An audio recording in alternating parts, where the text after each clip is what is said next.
All right, guys, we're going to get started here. A lot of this stuff that I'm going to present is very repetitive if you've heard a lot of the other stuff we've done, or when you do look through this stuff, if you haven't yet.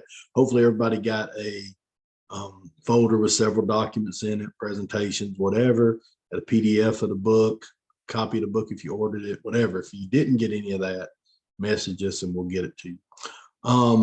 And a lot of the stuff I'm going to tell you tonight is a lot of the same stuff that's in there. So if you have a question, the point of the live session was really more to ask questions and answer questions. And we'll go through this stuff when sometimes presenting it is a little easier to understand than just reading it in a book or, trying to look at a screen.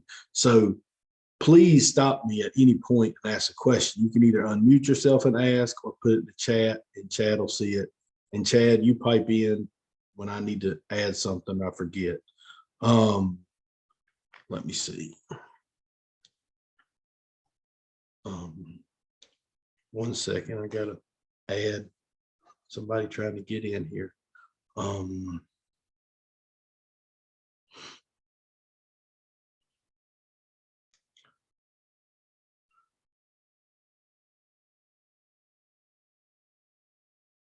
I guess a good problem to have.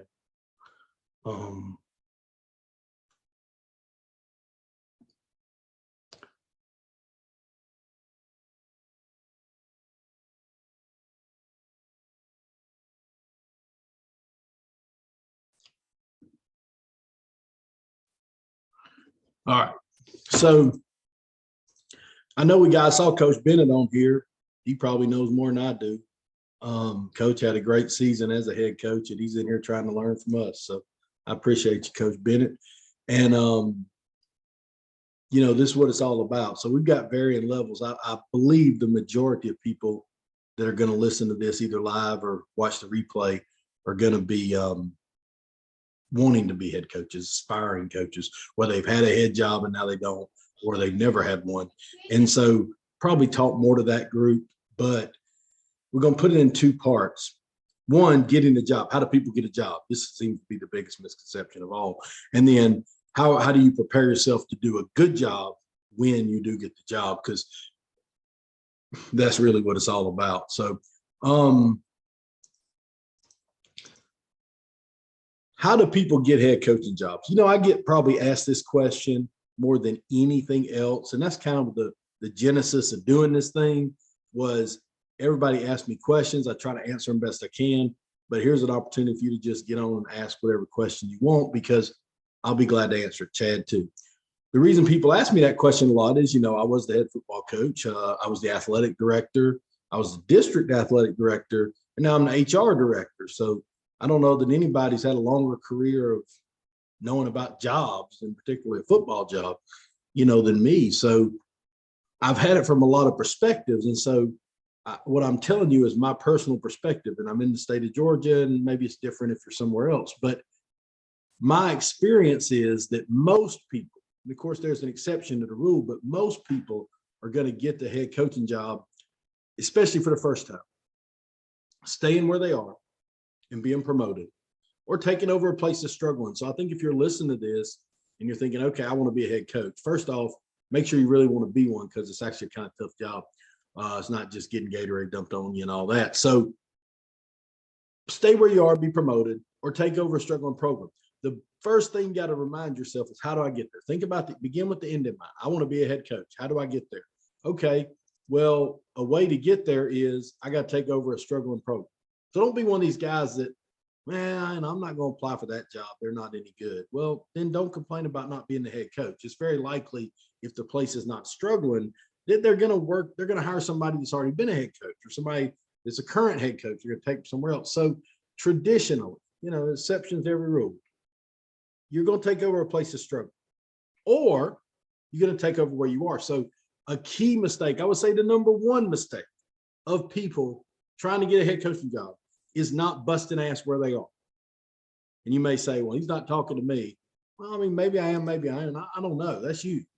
But are you doing everything at that school to make them want to hire you whenever that job comes open? I can assure you, sometimes you don't know when the job's going to come open, you may say, well, my head coach is never going to leave.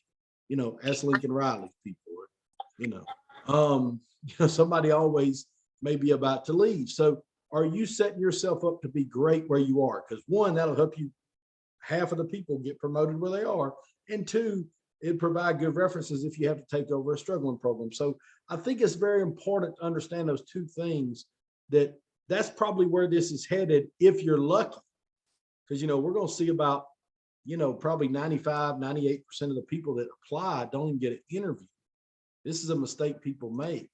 And so that's what I'm trying to combat with some of this stuff. We're trying to educate folks on how this works. So what can you control? Be great where you are, learn from the head coach, prepare your plan. So what I'm happy to do, and this is why we do this, and it's why it has to be a cost thing and not something people can just jump in on, because, we printed out the books and send them to people, and, we don't make a lot of money doing this, but it has to be somebody that wants to learn, not just jumping on because they had a minute. Somebody that's preparing to learn. So if you're listening to this, and obviously you're one of those people, and prepare your plan. There's no time to wait to learn when you get the head coaching job. No time. Be great where you are, learn from the head coach, but mainly prepare your plan. Think to yourself, okay, when I get in that situation, this is what I'm going to do. And it doesn't mean you won't change your plan, but have a plan. Then after year one, you'll probably say, well, half of that shit didn't work.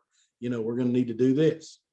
And that's okay. That's really what it's all about. So, okay. Things to understand about being a head coach. Oh, there is no time to learn on the job. We already talked about that. Scheme and sports specific stuff. That's the fun part. This is all stuff I've gotten from head coaches. It's not my personal. You're constantly going to be put in no-win situations.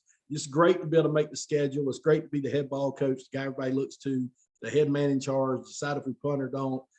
But the negative part of that is you're going to be in these no-win situations. People will look at you differently. And, some people don't like you no matter what. So if you want to be a leader, it's a whole nother school. You want to be a leader, you're going to have to embrace the concept that you're not going to please everybody. That doesn't mean you got to walk around being an asshole all the time. But you just know this is how we do things. I'm going to back this. And if they're not on board with that, they just have to get over it, because guys, guess what? You're going to get run off if you struggle regardless. If I was going to get run off, I'm going to get run off doing what I want. So go in there with a plan to be successful. Go in there with a plan to do your philosophy, your style, whatever. We got some people jumping in more and more. So if you guys have a question, really anything, I want to answer any questions everybody has. I'm just going through this presentation, but stop me at any point. We're gonna get to some specific stuff here in just a minute. How do you know you're ready to be the head coach? Coach Bennett can probably attest to this. The answer is you're not ready. But you learn on the fly like everybody else. I wasn't ready to be the HR director. If I get a different job, I won't be ready for that either. You just learn, you jump in there, you figure it out. But you can control by being as knowledgeable as you can and understand these concepts. You don't know everything. Quit acting like you do. The job's going to be hard. Don't think when you got your head coaching job, that's it. It's going to be hard. And have a plan. Write your plan down. Talk about what you're going to do. Think through things. It's actually really difficult to do that. And then understand the following. We found that these three things basically get every coach fired that gets fired. One of these three things, or maybe a combination of all of them. Relationships, communication, and organization. That I can't think of one coach that struggled that wasn't the reason. I mean, outside of maybe something illegal or something. But if they got run off not doing something illegal, it was because they did not build great relationships, usually with adults, usually with adults, not players. They didn't communicate well with parents, with administration, with assistant coaches, with players. There was a communication issue. And finally, organization. They had some good ideas, but they can't really get them into the practice schedule. Can't get it organized with the booster club or the parents or some of the, that's the reason it's going to run you off. So start with that going in. There's a reason we put this stuff at the beginning. So you can be like that. Okay, that's where I got to work. Because you can do that when you're the assistant coach. You can do that when you're the ball boy, working with the kickers, whatever it is you're doing right now.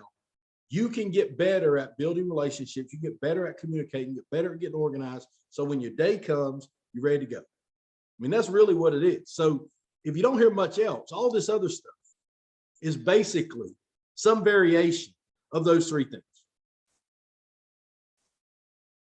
All right. So you understand those basics. That's the basics. I mean, that's just stuff. If you don't understand that, you're not going to make it. Now you'll start looking at jobs. Look, guys, let's get this out of the way right now. And feel free to jump in. This may be where people start wanting to have questions, because we're going to talk about how folks get jobs and how the process works. And that's what a lot of people don't know. So you can educate yourself on how the process works.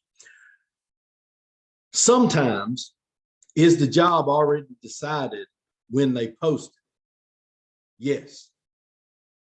Yes. We can't talk about those tonight, because I mean, that is what it is. I can't control that. I'm not the HR director, the athletic director at every school in the world. Sometimes it's a giant waste of your time. Sometimes they're not interested. They were going to hire this guy from the get-go and you never had a chance, and blah, blah, blah. So let's take all those jobs off the table. Let's just talk about the others. Okay. There's 2 schools in Georgia that recently asked me to help them with their search. So there are plenty of people out there that are just looking for somebody. They're taking applications and they're just trying to figure it out. And that's the ones you have to target if you want to be a head coach. Or you got to be the one that they know ahead of time they're going to hire, of course, and that's great. You don't need my help for that. So understand these 5 steps and think of it like this. About 100, we're going to use the number 100. It's pretty standard, easy to keep up with. So about 100 people apply for a job in Georgia. That's fairly accurate, but that on the average job, you know, some job may be 150, some job may be 50, but on the average, you're going to get about 100 applicants for a job. The first step is be self-aware. Recognize it's hard to get a job. Say, okay, there's 100 people going to apply.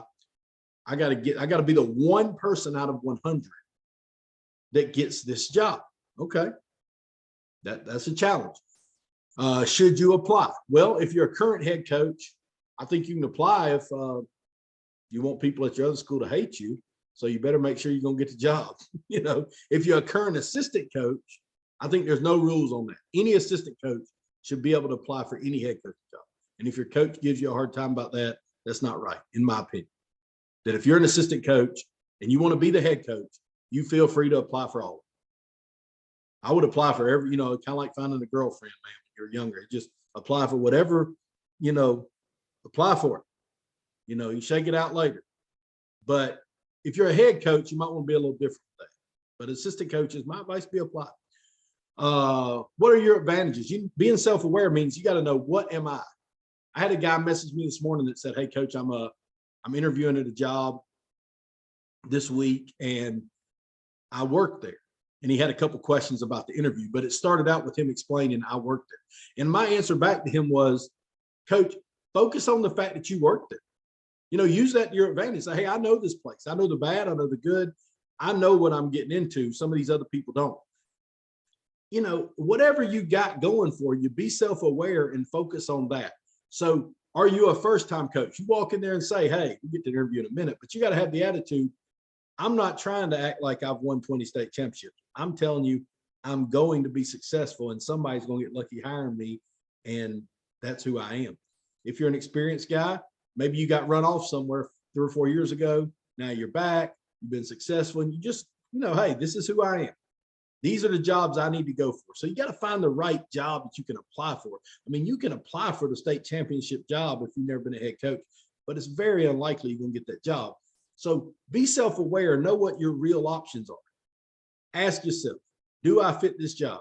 Do I know anyone at the school? That's always important. Would I accept the job if offered? I just said apply for everything, but if you're a head coach especially, or even a main assistant, I don't know. I don't love people applying for jobs they wouldn't accept if offered, you know, but at the same time, I know you got to cast a net. So if you're not sure, apply for the job. But if you're pretty sure you wouldn't accept it unless they doubled the pay or brought 9 people with you or something you're not going to be able to do, then don't waste these people's time. But if you think you fit the job, if you know somebody at the school, if you would take the job, most likely, if they offered it, Then throw your name in the hat. Be one of the 100 people. All right. So now you're one of the 100 people. You're like, you know what? I'm putting in for that job tomorrow. You tell your wife already start looking for real estate. Y'all get those. They don't understand. But you're ready. Okay, I'm gonna put in for this job. How do you put in for a job? Well, I mean, you got to fill a resume out or a form or whatever, but you got to introduce yourself. This is what I would do. Remember, I'm not acting like I know everything. I'm telling you, but I work in HR. I've been in district athletic director, principal, or I've worked with a principal. I haven't been the principal, but I've been the head football coach. So I would suggest email the principal, the AD, whatever. And if you need to fill a form out online, if they send you to some general talent ed, Apple track thing, fill that out. But send an email to the principal, because your goal, you got one goal in step 2.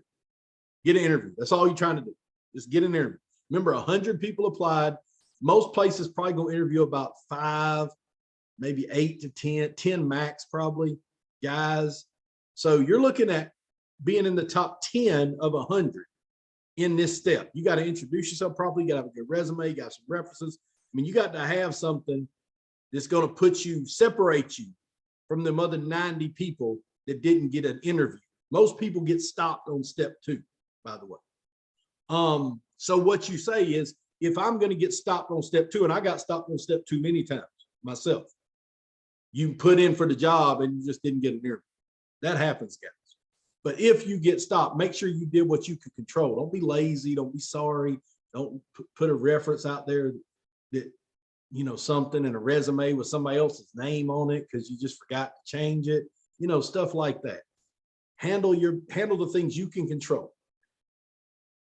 Try to get that interview. All right. Here's what you do. Send them an email, put your resume, put your reference on it, whatever. In your resume, be concise in the general email. Like, I don't write an 8-9 paragraph essay about why you want the job in the email to the principal. They're not going to read that. They don't care. Remember, they got 100 of these. They ain't got time for your long email. No different than you got time for your principal's long email. I would just put a paragraph, maybe 2, expressing your interest. Miss So-and-so, Miss So-and-so, my name's So-and-so. I like to express my interest in your head football job. I think this is a great opportunity. I think it's a great place to be. See attached from my resume and references. I look forward to talking to you further. Have a nice day. Something to that effect. Attach your resume and references. Every principal, AD, whatever, is going to click that attachment. They're not necessarily all going to read all that you wrote. They're all going to click that attachment. When they click that attachment, what do they see? So I would suggest being as innovative as possible and fairly concise, meaning I would put pictures, logos. If you don't know how to do this, get somebody to help you. I'll help you. Send me an email or something. I'll help you. Find some way to put some pictures on there. Make yourself a human, a person that they identified when they click that link. This is all you're getting in some cases, is that principal or that AD clicking that little attachment, looking for a minute, whether it's on their phone or on their computer, and then you're either going in the yes or no pile. You just putting a standard thing you copied off a Word that has your name, like it's 1997 font up there with some places you work. You better have some great places you work to separate. So be interactive. Put some links in there. Now, remember, most people are opening this on their phone. They can click the link if you PDF it. And long is not better. Most people, my friend Amon Tinker, who knows more about this than me, says he would do 1 page, 2 max. I would say 2 pages is fine. But if you can't put it on 2 pages, you got too much stuff. Nobody reading all that either. So this is what I used before. This is kind of what I've actually used this. Plus, this is more of a mock-up for what we did with the Parker Resources, but this 2 pages. But I got some pictures on here. I had a picture of my family on here probably, which I just didn't think was necessary for this, for the Parker Resource stuff. But if I was applying for this job, one of these jobs is one of these pictures is maybe me and my family. Maybe says my family there, my wife, my daughters, whatever. And then these are articles from our teams over the years. So now I was the head coach, but you don't have to have been the head coach to have been over that. If your team won the region championship, if they made the quarterfinals, semifinals, whatever it was, put a link in there. Let them click on it. Let them learn a little bit about your team. What did they do? This is not hard, guys. And everybody should have access to the Google Drive folder that has this. And I put the Word version of this in here, meaning not PDF. This is a PDF, you see it now, so it's a little cleaner, but you should have access to the one. If you download it, if you'll hit the download button, it'll download that to your computer, and then you can edit. So if you want to copy and paste some of this and then change the words, but for God's sake, change the words, because one of the key components my man, Dr. Flatt, who's on here, would tell you is people putting their damn the wrong school or their buddy, you know, just the wrong names on there. People sending out emails to folks and it's got a cover letter and it's got the wrong school name on it. Like double, triple, quadruple check. Man, this is all you got. Somebody clicked that link. I hope when they clicked that link, they saw this and at a minimum said, well, this guy's got his stuff together. I don't know if we'll hire him or not, but he looks like he's got it together. Looks like a lot of stuff. Chad, you got anything to add to that? No, I would just agree with what you said. You got to be meticulous when you're dealing with sending resumes out, because just like Chris has said, guys, this is your only chance most of the time. So when you send something out and all they see is you got the name of an old school on there, that goes straight in the trash, guys. And some of what you're doing is just making them throw it away to get your name in front of them. But if you're really trying to get a chance, make sure the details are done right, because all you're telling those people is you do not pay attention to details. Yeah, and we've all done it. Look, I've done it. But remember, the problem is they're looking for reasons to put you in the bad pile. It's kind of like recruiting. You guys are football coaches. Y'all understand college recruiting. The school is looking for a reason not to recruit you. That's what kids need to understand. You have to keep giving them reasons to recruit you. So to keep that in mind, for those of you who don't know, Chad is a principal. He's actually a guy that hires people. So if you just thought he was a random guy piping in, but Chad knows a lot about this, been a head football coach, and he was an O-line coach for me. So that gives him a lot of credibility. But you don't have to do your resume exactly like this guy. Do it however you want. I would put pictures on it.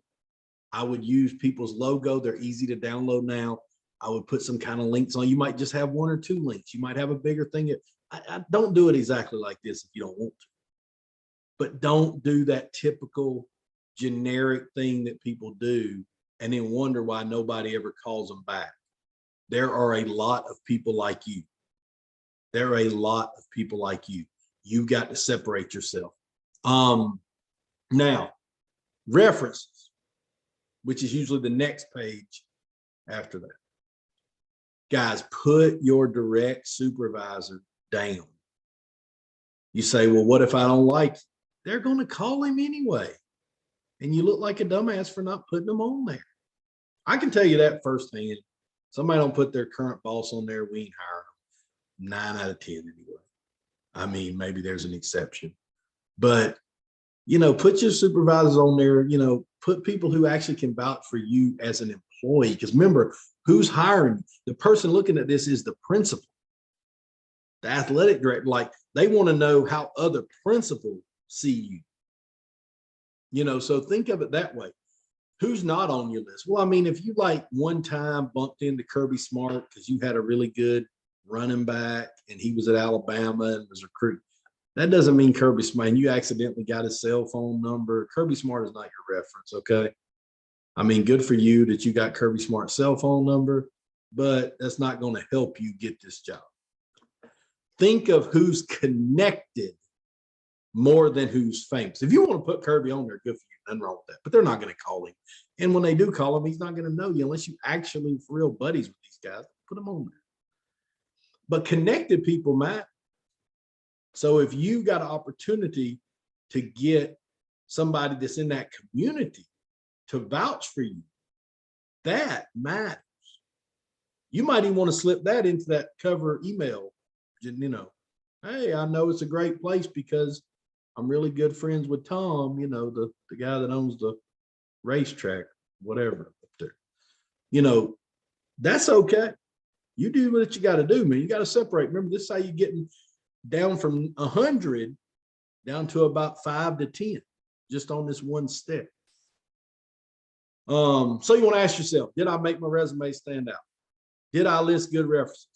Did I apply online or whatever? Let me tell you, as an HR director, it's irritating when people act like they are too good to just do the whatever generic forms you have to fill out. Don't be lazy. Do what you got to do. Move on. If you did, they call you. You did everything you could do. At this point, you're out, basically. They call you, they schedule an interview, or they don't. If they call you and schedule an interview, hell yeah, move on to step 3. If they didn't, you go right back to step 1 for the next job. We'll talk about that at the end, but don't get discouraged. Remember, 90% of the people, 90% of the people are getting stopped right here. You get an interview. What do you want to do before the interview? Think about this of, so they call you on a Monday, we're going to interview the next Monday. What do I do in this time? Well, I'll tell you what I'm going to do. I'm going to get to know that school. I'm going to get to know the community. If you're already there, that's easy. But if you're not, I would make some kind of a presentation. Do what is your strength. If you're good at making a PowerPoint, make a PowerPoint. If you're good at making a little booklet, make a booklet. If you're good at nothing, do nothing. That's fine. It's better than nothing than something that looks like crap. So pick your strengths, go over the presentation. But the main thing I would do if I had an interview and I had 3 days or whatever, I would ask myself these questions and I would know the answer. And not rehearse, not some memorized bull crap, something you actually know the answer to.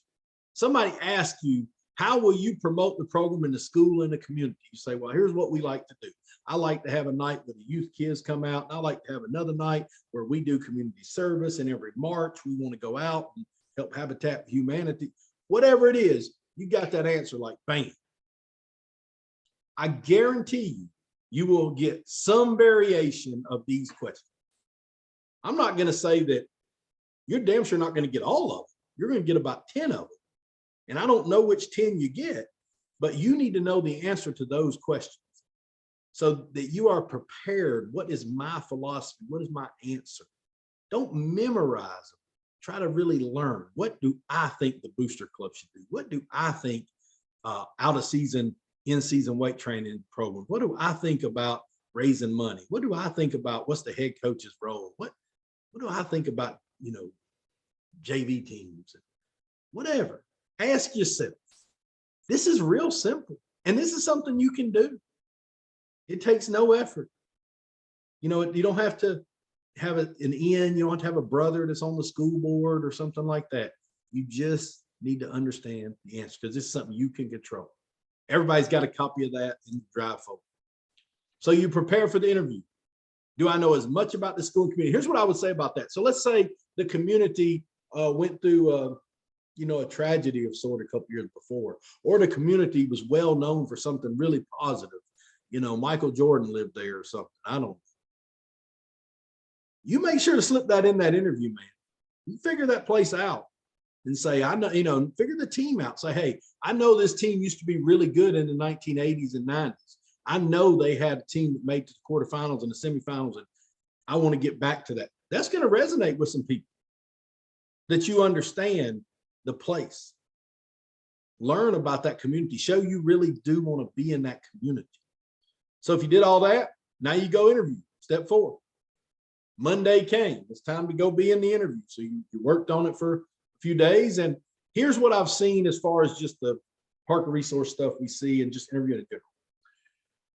People pick up on these 6 things very quickly. And most of the time, subconsciously, which means, you know, they don't even know they're doing it. Nervous, timid, scared, confident, charismatic, engaged. 3 are good, 3 are bad. People pick up on those 6 things really quickly. So you're going to come in that room and you look nervous, you ain't getting that job, man. You got to walk in that room, and most of you guys played sports. That's why you're a coach. You understand that you got to walk in there saying, we're about to win this game. we're going to kick their ass and let's go. If you have any other idea other than that, you're not going to. So I'm walking in there saying, I got this. I prepared. I went through all them questions. I know the answer. I've learned about this community. I've done the best I could on my resume. I've got good references. I'm going. Well, if they don't like me, then that's their problem. I'm going. If you have that attitude, people are going to pick up on that. It's going to work well for you. Be confident in your answers. Be charismatic, like smile, talk to the people. Most football coaches actually have way better looking wives than they deserve because they can be charismatic. They can talk to some people.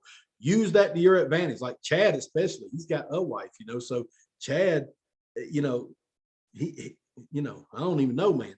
So I'm an extremely good looking guy. Yeah, fellas. that's what Don't let him lead you astray there. We'll post a picture of him later, but you guys decide. But all joking aside, guys, you all are charismatic more than you think. You talk kids into playing hard on Fridays. You talk parents into giving money and time, and you talk some decent looking woman into marrying you. Like, go be that person in the interview.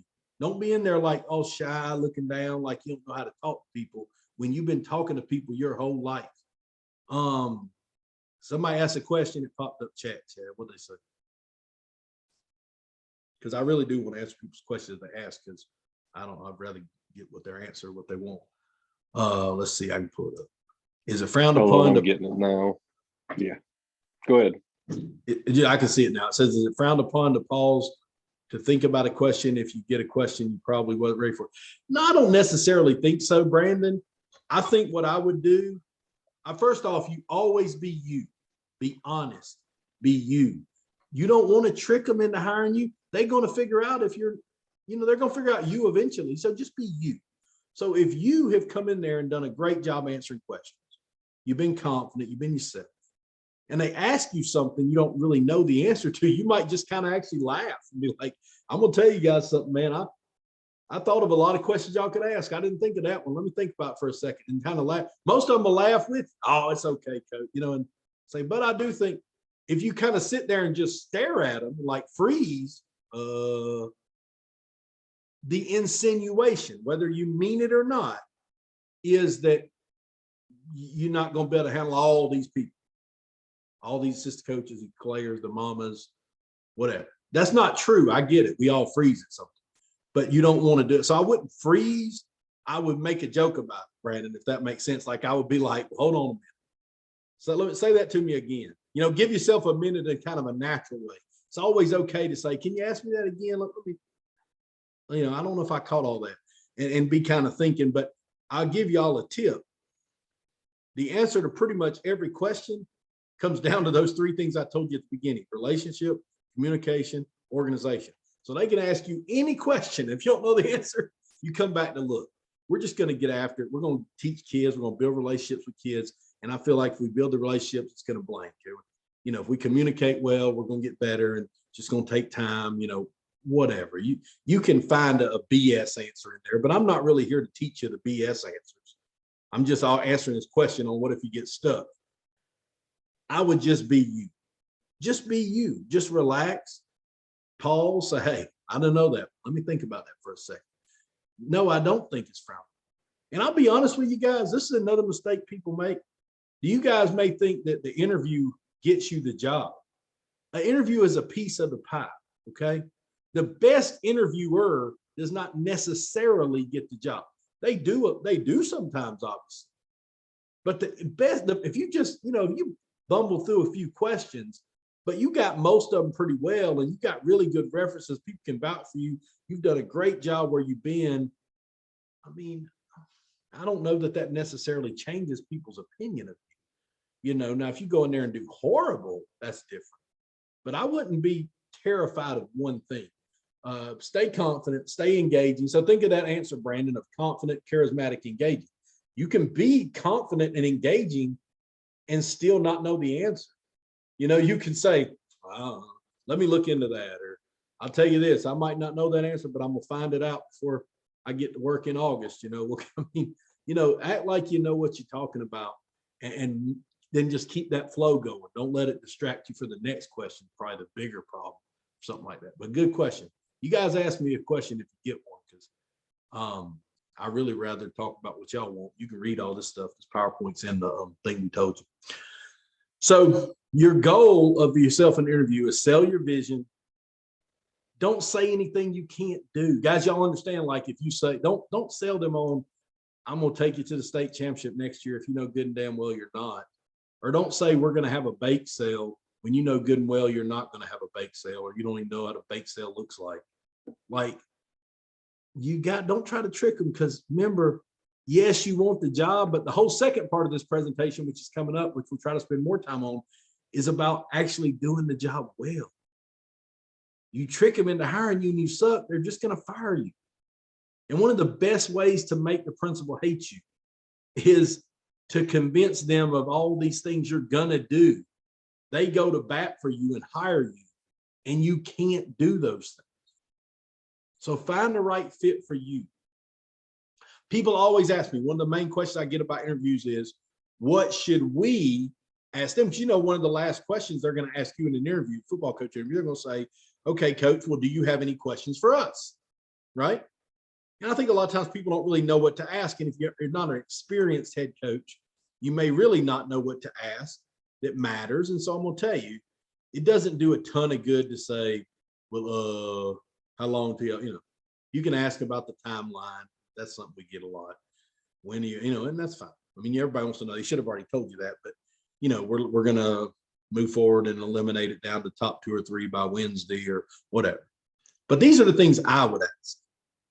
If I was taking a job, which I did do a few times, I would say, okay, well, tell me about the assistant coaches. Like, they're staying, they're leaving, they're good, they're bad. And how many of them can we hire? What's the positions that are on staff? These are the things I would ask. Then probably in the order I would ask.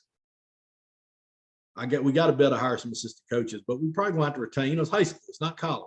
You probably going to have to retain some of the guys on the staff. So you really want to know what's the deal with the assistant coaches. What's the deal with the weight training? You say, are they going to be honest with you in the interview? Well, hell no, they're not going to be honest with you. But if they beat around the bush about assistant coaches, you can kind of you can infer some things in their answer. Weight training. I live in Georgia. Everybody listening to this doesn't live in Georgia. But if they're not putting kids in the weight room during the school day, I'm not going to work. So that was me. So if they give me some long story about how, they do weight training after school for a few people that want to show up or something, I'm out on that. But this is me. You guys ask which one. You come up with your list like this. This was mine. I asked about assistant coaches, how they run their weight room currently. And then what's my schedule? Because I felt like as a head football coach, if I'm going to teach, English all day, that's not going to work. So, or I'm not going to be able to do all the things I promised I could do in that interview. So, I wanted to know what my class schedule would be. And then I want to know what the finance situation is. How did the Bush Club run versus athletics, and the money at the gate, how that kind of runs. If they can give you 4 pretty good answers for those, then you had a good place.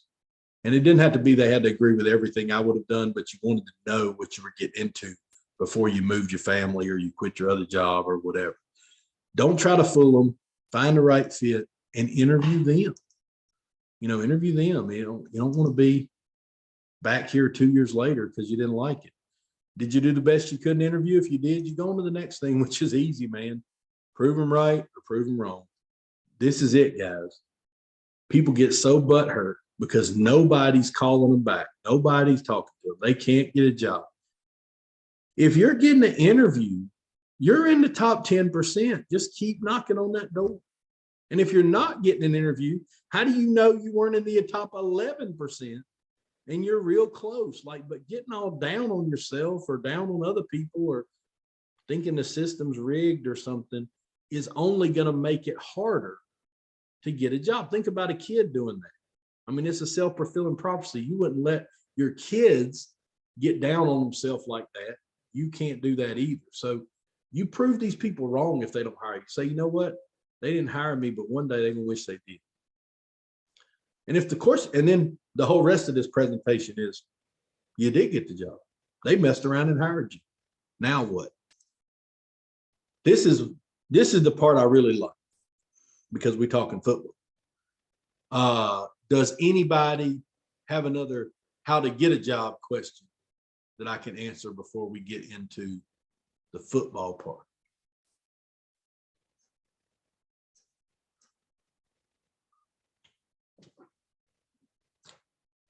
Man, I must have did a good job, Chad. I answered all the questions. So let's say you got the job.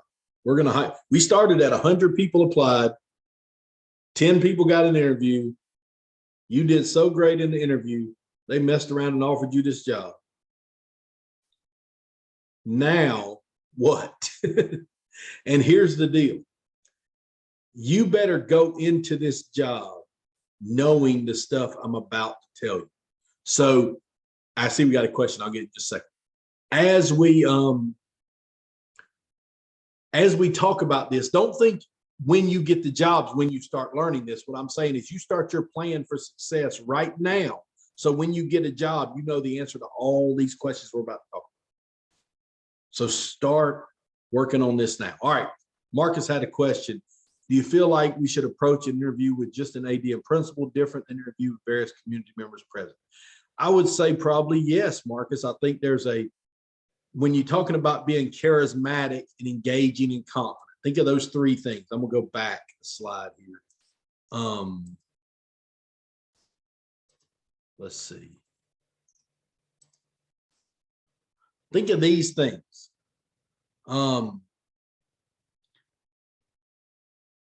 If you're confident, charismatic, and engaging, it's totally different at the club on Saturday night than it is in the field house, than it is at the board of education meeting. Y'all understand that? They're all still confident. You're all still, so the same could be said for the interview. If you're in an interview with a principal and AD, especially if these are guys who understand sports, whatever, you talk to them as if they are.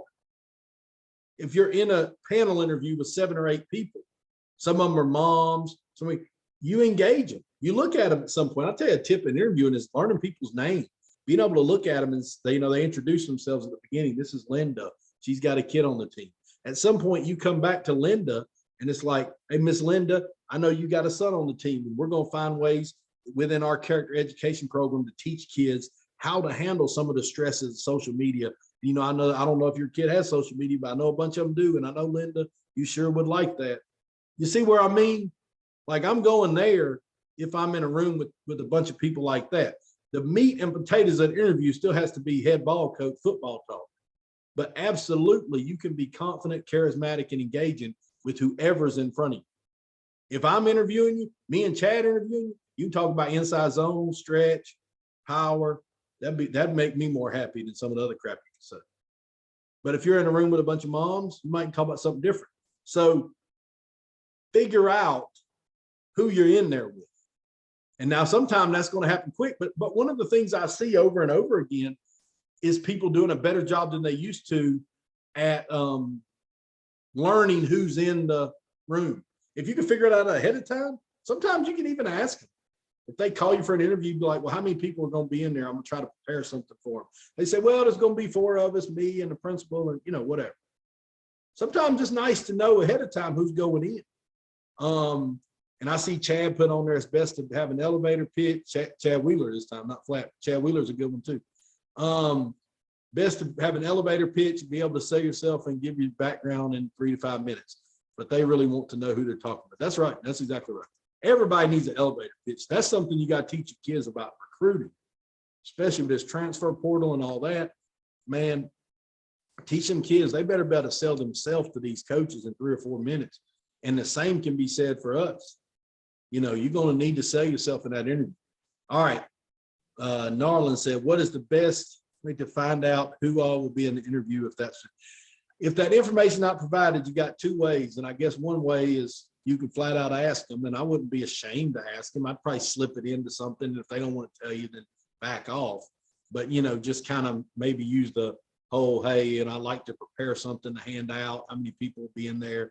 But like Chad just put, sometimes you got to do the old fashioned way of being sneaky and finding out. So I try to be real on these kind of things and tell you all the truth, which is sometimes it's good to know somebody and ask who's all going to be on that panel. And that's how a lot of people find out, to be honest. But even if you find out on the fly, though, guys, don't let that distract you. You know your audience. You guys are football coach. If you were in an interview for a head football job, you have probably been a very successful assistant coach or a head football coach before. Do you really think you haven't talked to people's mamas, to kids in class, to 12th graders, to 9th graders, to middle schoolers, to moms that had a bunch of money, to poorer moms, to it ain't no big deal. Whoever they put in there, adjust to it. You know, I think that is what sometimes you get in your head and you start overthinking that. Have your elevator pitch, like Coach Wheeler said, and go. All right. If anybody else got a question to ask, I'll keep answering. I ain't trying to force you out. I'll move off of that slide. All right. And if anybody has a question about interview stuff they just thought of, and it's okay to bring it up again, no problem. But I'm going to move on, if we don't have any right now, to the second part, which I'm a little more excited to talk about, honestly, which is being good at the job. Because, guys, it's hard to get a head coaching job. 1% of the people that apply get them. Just mentioned that. But it's even harder to maintain one. And we talked about recruiting a little bit because they do parallel, but how often have you guys worked with players who only wanted to be recruited? You know, they only want to be recruited. They just want to have a signing day. They don't really want to play in college. That's a lot of work to play in college. They just want to get recruited and they just want to have a signing day. And that the people, how do you know if you're one of those people? Not well, when signing day is the end of a journey, that's a problem. Signing day should be the beginning of a journey. So yeah, you've worked your butt off to get to this goal of signing day, but then that goal of signing day just moves you into a whole nother bigger goal, which is being a college football player. This is a speech we have with kids over and over and over. And I see the exact same thing happening with coaches. And that's why I think this part to me is even more important than trying to figure out some tricks to trick somebody into hiring. So many coaches want to be the head coach, kind of like signing day. They just want to say it. They just want to say they do. They just want to be the head coach. They want to put that thing on their email or put that tweet out with that long thing you typed in notes about how God blessed you with this opportunity.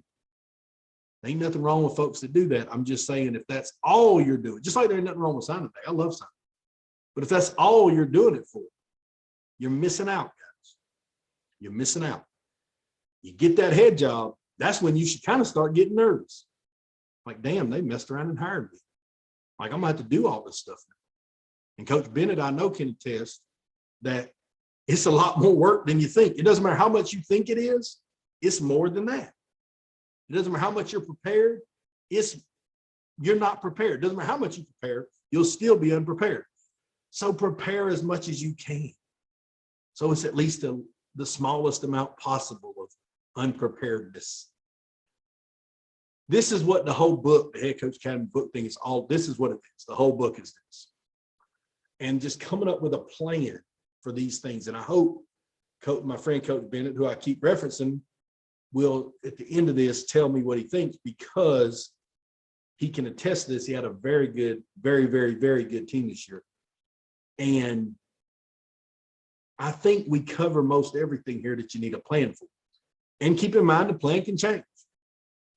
The first thing, player development, coach staff development, booster club, parents, I put that as one thing, practices, game scheme, whatever.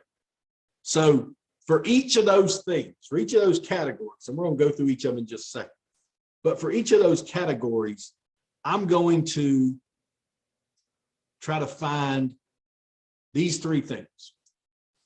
So I'm going to ask myself, how do I want this to look? And I'm not talking about some made up crap that you know ain't gonna happen. I mean, like, let's pick one. Let's say, let's see, we'll pick one, something like the weight. How do I want it to look? How do I want player development, physical development to look?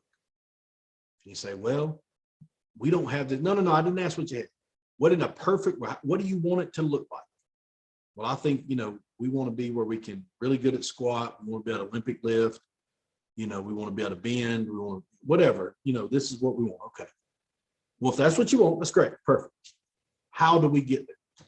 Well, now you're looking into the, how are we going to Olympic lift? How are we going to get better at bending? And how are we going to get hip mobility?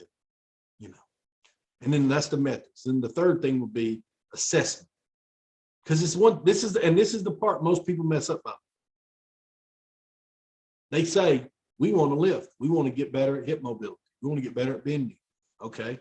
How are we going to get better at bending? Okay. Well, I talked to coach so-and-so. We're going to put in these 4 or 5 things we do into every day, and it's going to help us with bending and hip mobility. Perfect. Then they stop and they just say, we worked or it didn't work, or the kids sucked, or they didn't listen, or their mamas don't like me, or whatever it is. If things aren't working, we come up with some reason why, instead of saying, how are we going to assess, just like we were teaching, how am I going to figure out if this is working? Okay. So at the end of the year, the weight room's an easy one to assess because you can look at lifts, you can look at times, you can look at injury prevention. There's so many different things you can say. If the end of the year, if this and this and this has happened, then this must be working. And if this and this is not happening, we need to find another way to go bend and hip mobility. We got to start over. Because remember, a key component for planning, especially in coaching, is the plan can change. The plan, I shouldn't even say the plan can change. I should say the plan will change. The plan will change.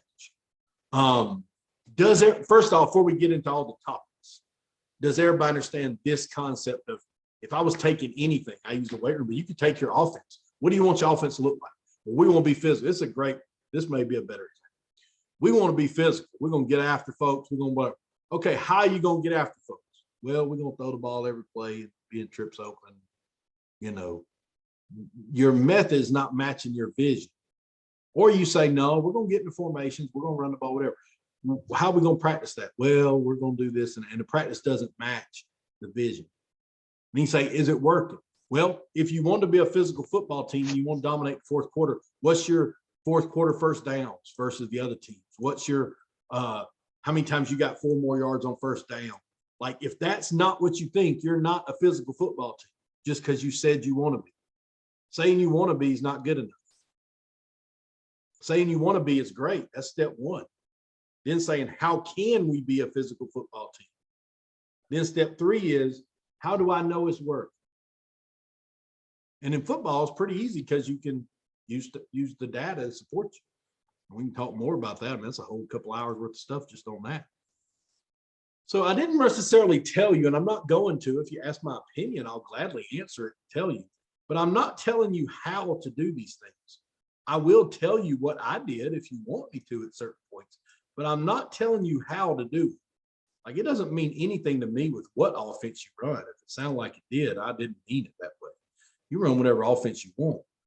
But for me, I think you got to figure out what you want it to look like, how you're going to get there, and how you're going to assess it.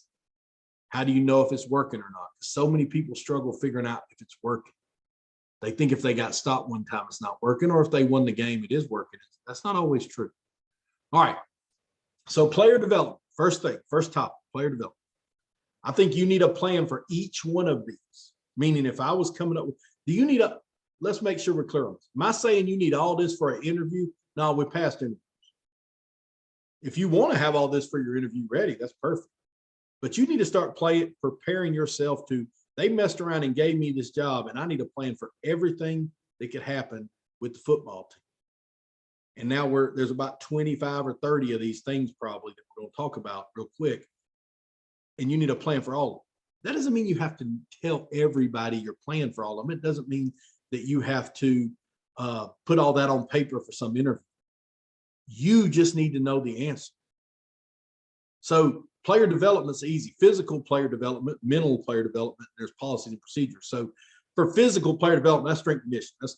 It's just one line, but it's probably the most important thing you do in your program. So, I mean, some people are really good strength coaches. The head coaches, they want to do it themselves. They want to be out there. Some people don't want anything to do with it. They want to hire somebody. It all works, guys. When it doesn't work is when the vision and the methods and the assessment don't match. So the head coach wants to do Olympic lifts, be a great Olympic lifting group. The guy running the weight room doesn't. Now we got a problem. The vision needs to match the method. So whatever the vision of the head coach is the job of everybody else to find methods, ways to make that vision happen. So if we want to be a great Olympic lift team, we're going to do a bunch of Olympic lifts. And here's the plan for Olympic lifting. We learned from some people. We went to some conferences, some clinics. We talked to people. Here's how we're going to get better at Olympic lifting. We got certified USA weightlifting, got our CSCS, whatever it is. And we're going to get better at lifting weights, Olympic lifts, clean snatch, jerk, whatever. How are we going to assess that? Well, at the end of the year, we're going to max or however rep max or how we're going to do it. And we need to see this level of an increase.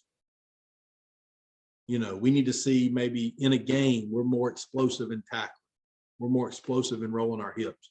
That's all going to come off of Olympic lifts. If we can visually see that, that's going to be a bonus.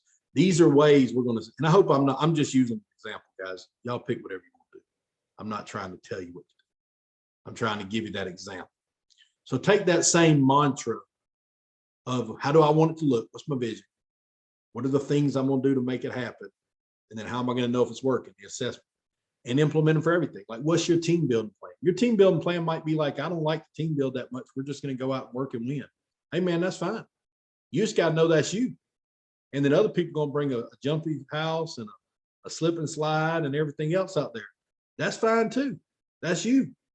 Make that part of that vision. How are you going to do? You can say, we're going to be one of these teams that has fun. Then what are you doing to have fun? Maybe you went all year and didn't really have any fun.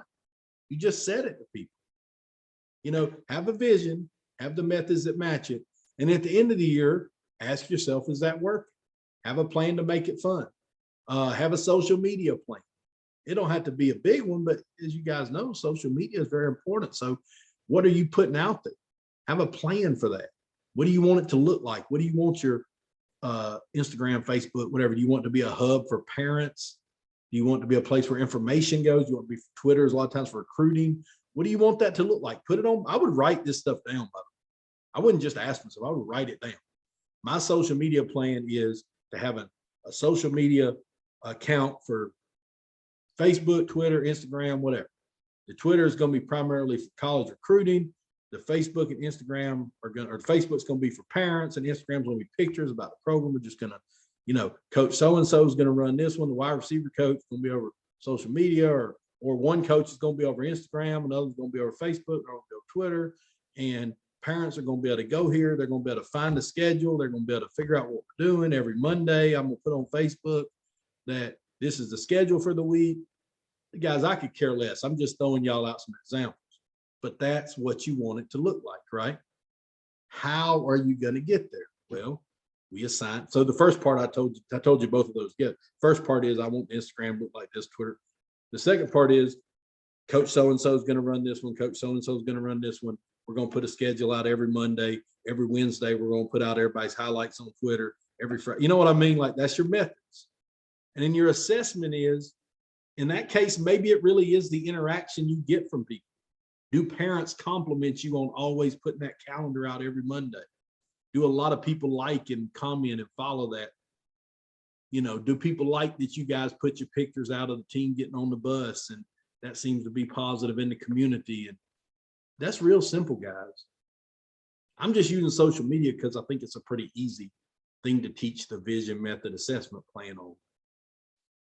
But that should be for everything. This is my vision. This is how we're going to get there. This is how I'm going to know if it's working or not. Because you may also find that your Facebook's killing it and your Twitter sucks. But then you just got to go try, then just back up. Just start over with the method. Find some new methods. Don't change the vision, change the method. We still got this vision where we want our Twitter to be something that helps our kids get recruited. Now we got to look at some other people. How are they doing it? Copy them. Start some new methods. So just keep assessing, is it working? Award reward system. I'm going to tell you guys, for us, I really believe that in 2021, next football season will be 2022. If you don't have some way to build confidence in kids, you're not going to win. Somebody may disagree with me. I mean, that just going out there and getting after it, kids don't want to do that. Whether I think that's right or wrong, doesn't matter. If you like to win, you better find a way to reward and award. Just saying their reward is a job well done or a pat on the back, that ain't gonna work. So for me, we use this system of helmet stickers where we gave them out helmet stickers for different things, and the kids gave out helmet stickers to other kids. Teachers gave out helmet stickers to kids. Blah blah blah. I could tell you all about that another time if you want to know more. But it was a system. Hey, like Coach, you got a question in the chat room. Just letting you know, bud. Oh, sorry, I didn't see it. It's okay. It's okay. Just letting you know. What is it? Oh, because of development. Okay, right here. Yes, sir. Because the development plans can be a lot of information, what did you find the easiest, most efficient ways to keep all this together? Well, here's, it's funny you asked that, Nolan, because I started just writing stuff on Word, and I did it just for me. And I did it for about 15 years, wherein I read it every year. I went through, edited it. Chad can attest, Michael's on here now, I think. They can attest that I would make them fill out some kind of evaluation at the end of the year. I would take all that information. Plus I did an evaluation, and I went back and reassessed everything. And it got lengthy, Coach. It got to be long. It got to be so long that when I quit coaching, I just started putting it out on Twitter, a page at a time. And all these people started liking me. And now I do all this. So indirectly, me doing that 15 years ago is why you guys are listening today. So it can be rather lengthy, Narland, but I tell you what I'm doing. Who are you putting this stuff together for? That might be a good question to ask you. We're past the interview. They already gave you the job. So who are you putting this stuff together for? For you, not for anybody else. I don't even know if you got to share it with anybody else. It's just like you're talking about development plans can be a lot of information. What did you find the easiest and most efficient way to keep all this together? The answer, Narland, is I literally typed it in Word with a heading: player development, strength conditioning, physical development, strength conditioning. Here's what, mental development. You may not want to do that, guys. All of you, that works well for me. You may struggle at that. You may not be great at typing a bunch of stuff up. Don't be discouraged by that. Dictate it. Put it in your phone on some audio file. Just make an outline without all the details, if that's easier. The answer, Narland, is you do you. But I think it is important to understand any planning you're doing at this stage is really just for you. It's not for anybody else. It don't have to look pretty. It don't have to, it could be a, Google Doc or something. It don't have to be anything that can be anything other than something you can read, that you understand, that you want to move forward with. And I personally updated that information every year. So this stuff I'm giving you guys, these lists, this is the list of things I went through every year. I had my plan. Then I said, and a lot of times the plan sucked. We went back and changed it. Don't think I had all the answers. I just thought it was a good system. I hope that answered your question. So the second one, over the years, how often did you tweak your development plans? I went through them every year. Some of them got changed every year.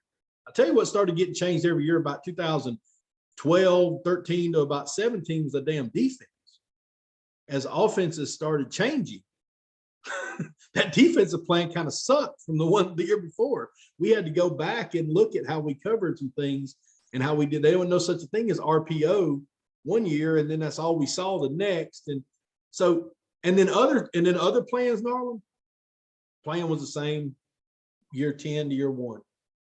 We reevaluated it every year, but we did the same thing. So it's really, my advice would be at the end of every year. And I say, even if you're an assistant, so say some of you guys are assistant coaches right now, you want to be head coaches, you don't get a head coaching job. I would still go through all this stuff next year. You know what I mean? Like, you learned every year. If you're Coach Bennett, who won a bunch of games this year, you don't get sorry. That's why he's in here. You don't say, good for me, I won a bunch of games. You go back and you reassess all them things. If you lost a bunch of games this year and you struggled, guess what? Half the teams lose every week. It's not that big of a deal. Fans just don't understand it. But go back and reassess. Both, whether you had a great year back, I would tweak stuff every year. I wouldn't tweak it every month, but I would go through that stuff annually, at least. I hope that answered the question. That was a great question, by the way. Thanks for reminding me of that, Chad. That's what I couldn't see. You need a player leadership plan. Does it formal or informal? You know, do you just build your leaders through this way, or do we have a program where they come in and we read a book and whatever? They all work, but have a vision. Then have some methods. You say, we're going to build leadership in the football program. Well, how are you going to build leadership in football? Well, I mean, I talked to them, but no, that ain't good. How are you going to build leadership in the football program? Our captains are going to meet once a month. They're going to do this. Or we have a leadership council that the kids vote on and they're blah, blah. That's a method. Whether, you know, and then how do you know if it's working? Well, that you get a feel for that. You ask your assistants, you talk to the kids, and at the end of the year, and you maybe tweak it. So maybe you had 12 people on your leadership council and you realize that's too many. I need 6, you know, whatever. But academics, you know, every school's a little different on that, but obviously you got 2 parts to academics. You know, one part is obviously get them eligible. You know, obviously you got to play the best players and you need everybody to be eligible. But a lot of places that eligibility may not be a major issue, where other places eligibility is a huge issue. But at both places, you need to help kids with academic support. They need to, even if they're making B's and they want to make A's, there needs to be a system in place to help them. What's your vision for that? You know, somebody say, well, I'm always about academics. Well, how are you about academics? Well, I mean, I let them go to take a test after school if they need to. That's not being all about academics. You know, if you're all back, you know, and then also having study hall every day where you don't practice is not necessarily great either. So come up with a plan for academics. How you going to track it? Coach so-and-so is going to be in charge. We're going to check grades every so often. We're going to provide tutors. So these people are going to have avenues to the counselors of all the different morning tutoring people can go to. And when a kid gets below this, we're going to recommend this. You know, we're going to make sure everybody takes SAT that wants to go to college by the time they're a senior, you know, whatever. Those are real plans. And then then the assessment would just be, are we doing it? And then college recruiting, which you guys know all about. You don't need me to tell you about that. Team policies and procedures can be one. That can be a tricky one. It changes yearly. Here's my advice on that. Short. Team policies and procedures. The long, detailed policies and most new head coaches come in with a lot of policies and procedures, and most older ones don't. And I'll tell you why. Whatever you come up with, the most crazy cockamamie thing will happen that will throw it in the face of that. And it'll be like the one thing that never could happen that's going to make it where you're going to have to break your rule. Like you said, if a kid was this, they're off the team. And then the kid does that, but he's got this other side of it, all a bunch of other stuff, and it wasn't what he thought. And then you let him be on the team, and then you broke your own rule and blah, blah, blah. So you do you, man. You make as many rules as you want to make, but you better have a plan for them. You better have a vision for what do I want, or all we're going to do is just run kids all day because we got so many damn rules, or are we going to try to really work with these kids, and when they violate 1 or 2 major rules, we're going to hammer them, and here's how. I think I would prefer the second one, but you know, you do you. But you need to think about that. How you going to punish kids for missing practice? How you going to punish kids that get in trouble off the field? You know, why are you going to punish kids that get in trouble at school? You know, teachers emailing you, this, that. I mean, you just need a plan. We had a plan. We called the distraction list. You were a distraction. Your ass went on the list. You ran. Every run was 5 over and backs. Wasn't that bad. But I put them on there so many days. So maybe teacher emailed me, said they were screwing around in class. They got put on the distraction list one day. They missed practice. They got put on the distraction list 2 or 3 days. They really pissed me off. They got distraction list 10 days. They got arrested. Maybe they got distraction list 100 days. I didn't believe in throwing people off the team. I was just going to give them the harder sentence, but that was just me. I knew what I believed in. I could tell you. So they would just go get a certain number of days on what we called the distraction list, where they were a damn distraction. So at the end of practice, they're going to run. We just had, that's a system. You don't have to copy that, or you may have something you do that's better, but that was a system. Kids knew what that was. They got a punishment. They got a certain number of days. A coach kept up with it, ran them at the end of practice. They got the same run every day. Wasn't like the coach went and ran them up the hill one day and rolled down the hill the next, or something stupid. The next day did 10 push-ups. I hated them. We had done that years ago, and I hated that. Just gave them the same punishment every day. And a certain number of days to do it. All right. As Chad has mentioned on a podcast many times, people that normally are new head coaches are actually really good with kids. Usually people don't get in trouble with kids. Y'all are usually pretty good at handling the kids. You got the head job because you were a good assistant coach. You were good with kids. But sometimes, more times than not, it's the work with adults that change the dynamic of your ability to be a successful head coach, just to be honest. And staff responsibilities, staff leadership, hiring and retaining staff, staff meetings, scouting, and staff development. These are all things I would have a plan for. These coaches, developing these coaches into good assistant coaches is probably one of the things that's going to make or break you. And I just want to, I'm not trying to be cold by saying it, I'm just telling you the truth. You get an assistant, you get a head coaching job.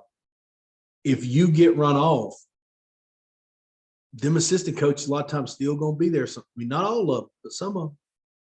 You've got to develop these guys for you. And how do you develop them? Well, the first thing is, or remember what I said, relationship, communication, organization. Everything is going to come down to relationship, communication, organization. You got to build a relationship with these coaches. You got to communicate the expectations, and then you got to be organized yourself so you're communicating some stuff they can actually do. So staff responsibilities, we put stuff, I actually put something out the other day about all the staff lists we pulled from, just had a general big list of responsibilities, pulled from them, gave everybody jobs, made sure they knew. What's staff leadership? That'd be like the offense coordinator, defense coordinator, whatever. How are those jobs different? What's your vision for the OC, the DC role? Are you it? What is that? I got a question on something, but what is your opinion? What is your option on having a meritocracy philosophy? I'm about to let Flat answer that one. They're using some big words. Flat, you there? Dang, he might have disappeared on me.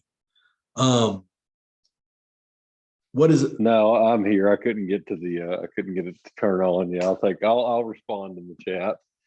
Well, I'd like to know, everybody wants to hear Chad. I knew what he meant, but I appreciate Brandon. I can't tell you how happy I am with that question, because it's something Chad would be so proud of. Chad actually taught English. I taught PE. Chad taught English, so he was proud of that. But what do you think, Chad? You keep telling me after I mute my thing. I'm on my phone, so it takes me forever to get back and forth. What's your opinion on having a meritocracy philosophy? Well, I think that's a good thing. I don't know. I haven't seen what the coach asked, but I know that when you deal with meritocracy, what are we basing? Are we going to say it's based on their behavior, or are we solely based on their ability to play? What merit are we basing this off of right now? I assume he's talking about coaches, like who's a better coach. Okay, coaches. Yeah. Okay. Well, I don't know. I don't even know how to answer that at the moment. I have to think about that. There's an old, see, there you go. Brandon was the one that asked earlier about what you should say when you didn't know the answer. See, Chad gave you a good answer. But here's what I think, Coach, honestly. Meritocracy is great, meaning I guess he means giving certain coaches more or different roles based on their merit. Things like that. Of course, that's going to happen regardless. But I would think every place is a little different. You need to know the place. There's an old story of Jimmy Johnson cut a guy when he was at Dallas and they were 1-15. And the next year they were like 7-9. The next year they go to the Super Bowl. And in the middle of that somewhere, they gave Jimmy Johnson cut a guy that was sleeping in a meeting. And apparently the team really tightened up after that, paid attention more and all that. And so later, years later, they're like, Jimmy, that was great that you cut that guy for just sleeping in one meeting, but what would you have done if that was Troy Aikman? And he said, I'd have walked up and told him, wake up, Troy. I damn sure wouldn't have cut him. So I think the same can be said for the coaches and the players. I think it's your job as a head coach, Brandon, because you're the head coach now. It's your job to put people in situations where they can succeed, but it's also your job to be the head coach.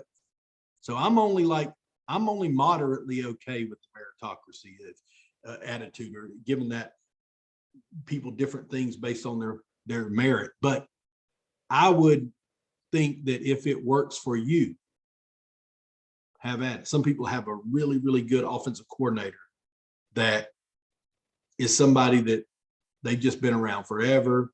They're basically more qualified than anybody on the staff, including the head coach. We're just going to leave him alone, and he's probably just going to go over there and call the ball plays, and we're going to have to pick these helmets up without him. Well, if he can help you win so much that that's worth it, then good for you, man. But if he can't, I don't know. So I think that's what you got to look at on that, and you got to know your situation. When you're hiring and retaining staff, those things either really help you or really don't. So that actually made my next point. It's very important that you develop your coaches, but it's also very important that you retain the good ones. Make it good to work for you. Don't be an asshole all the time. Make it something they want to work with you. But you also have to, along the same lines, you have to be a coach that they respect, that does say this is how it's going to be sometimes, and also not be impossible to work for. And some people really struggle with both of those things. And I think that's where the answer to a lot of this is: you have to be you. But when you hire somebody, I will tell you this from a high school standpoint: when you hire somebody, it's very difficult to get rid of in high school, not in college, but in high school. So be very diligent in the hire. I know I'm making Chad come back on. Flat, get ready to come back on. Take your 10 seconds to get ready to come back on. But because Chad is better at this than me, probably, of understanding this concept of being diligent in the hiring process. Take your time and hire somebody good, because if you hire the wrong person, it's going to really be bad. You got anything to add to that, Chad? Yeah, and I'll speak from being the principal involved with that. When you guys sell out to get somebody on staff with you, we bring this guy in, and then you didn't really do your part. It really vetting this guy and knowing what he's about and knowing what it's going to be like to have to deal with this guy. And you want to get rid of him. Like, that's a whole different ball of wax then, because it depends on where you're at and how it works. Do they pick up their employment protection after 1 year? And you may take 2 years before you realize, well, you don't like this guy. Now we're going to have to deal with him. And if you put him in a PE spot and then you fire him, now he's just sitting there eating the spot because his wife likes it there and he don't want to move. Like, boys, you got to be careful with this stuff. If you we've all made bad hires. I mean, I heard Chad. So exactly. We've all made bad hires. But all joking aside, obviously I love Chad. That's why he's on. But I have made some bad hires. Chad's made some bad hires. You are gonna make some bad hires. But a mistake I see over and over again is people trying to hire the first guy they see that might be okay, and not really talking to them and getting to know them and make sure it all is going to jive. Because if you're wrong, it totally disrupts the flow of the coaches. All right, Narlin asked the question: is it better to have coaches that are really good guys with a lower football IQ, or more knowledgeable coaches who may not gel as well? Here's my answer, Narlin. I think I'm going to be the cop-out answer of I'm going to push. I'm going to say both. I'm going to say you need some guys. I think one of the key mistakes is don't have a bunch of guys like you, and don't have a bunch of guys that are all the same. If the whole coaching staff is a bunch of big old swole up guys that want to just lift weights and drink Red Bulls all day, that's not necessarily good. And if you got none of those guys, that ain't good either. You can't have a bunch of yes men. You can't have no yes men. You can't have a bunch of guys that think they're better than working in the equipment room, and you can't have all guys that only can work in the equipment room. That's all they bring to the table. You got to have a combination. But I really do think, honestly, Narlin, the staff working together, I may be wrong on this, I'll admit it, but my opinion, the staff working together is very much a reflection of the head coach. Meaning, if somebody comes in there and gels or doesn't gel, it might be on how you present them, how you are letting them be. It probably is something you can help from the start. Now, once they get kind of a certain way, and they're not team players and you let them be, that's a problem. I mean, there's a whole nother podcast, a whole nother one of these we can do for hours on how to deal with that. But the lesson here is get the guys you want and get guys on your team first. Okay. I give you a story of me because one of my friends, not on here tonight, but I get this job at Pickens, 12 years ago or so. And I take this job at Pickens, and the guy that was trying to get the job is a guy named Sam Wigington, who's my friend. He's not on here now, but maybe he'll see this. Sam was trying to get the job. I got it over him. Sam had been there. Sam had been at Pickens for 20 years in a row. They hired me over him. I go meet him, and everybody just assumes he was the main guy trying to get it from here. And so people just that guy gets run off a lot, right? Let's not lie. That guy gets run off. He had a PE spot and all that. Well, he comes to talk to me, and he's basically like, hey, coach, I'll go work at middle school, or I'll do whatever, just support you, however, whatever you need, just super nice. And I got to know him, and I was like, you know what, Sam, we need some guys here that know this place. I'm new here. I'll be moving in. I don't know. I want you to stay. And turned out I had a friend for life and a guy that could tell me everything about the community and would do anything to help me, because when it was easy for me to be mean to him, I wasn't. And so then I could lean on him moving forward. So sometimes you got to think outside the box and not be intimidated. I could have totally felt like, well, Sam was trying to get that job. I don't want anybody around it. Probably going to be trying to get me fired. But I didn't even take that approach. I just brought him on my team, move forward, and then brought in guys like Chad and Michael, who were with me at the other place. And we just kind of all gelled together. Maybe I got lucky because they're all good guys, but I do believe part of it is my attitude was we're going to gel together. There was no option of that not happening. So that's a tricky one, Norman. Tough to be the head coach, but I mean, it really is tough to manage these adults. Hell, the coaches are bad. Wait till we get to the damn parents and the principal. Golly, the coaches are okay. The adults in general are the reason this job can suck. And it's the reason people can struggle at it. The players are not a problem, generally speaking. What's your plan for staff meeting? You gonna sit in there for 10 hours because you want to do it, or you gonna sit in there 1 hour and not be? What's your plan? What's your vision? My vision is I want to have a real quick, efficient meeting. Okay, how are we gonna have a quick, efficient meeting? Well, we're gonna have to do this and this and this. How are we gonna know if it's working? Well, did we get everything accomplished? At the end of the year, we'll talk about what went well, what didn't go well, whatever. What's your plan to develop staff? Like you're gonna go somewhere in the off season, meet college, go to a staff, college staff, whatever. Let's see. Booster Club parents. I'll try to go a little quicker, but you guys ask questions. Please ask a question. If you guys can read this. You don't need me to read to you. The questions have been really good. So ask a question if you got one. Booster clubs. This is different everywhere. Some people don't even have a booster club. Some people do it where the coach does nothing. Some people do it where the coach is heavily involved.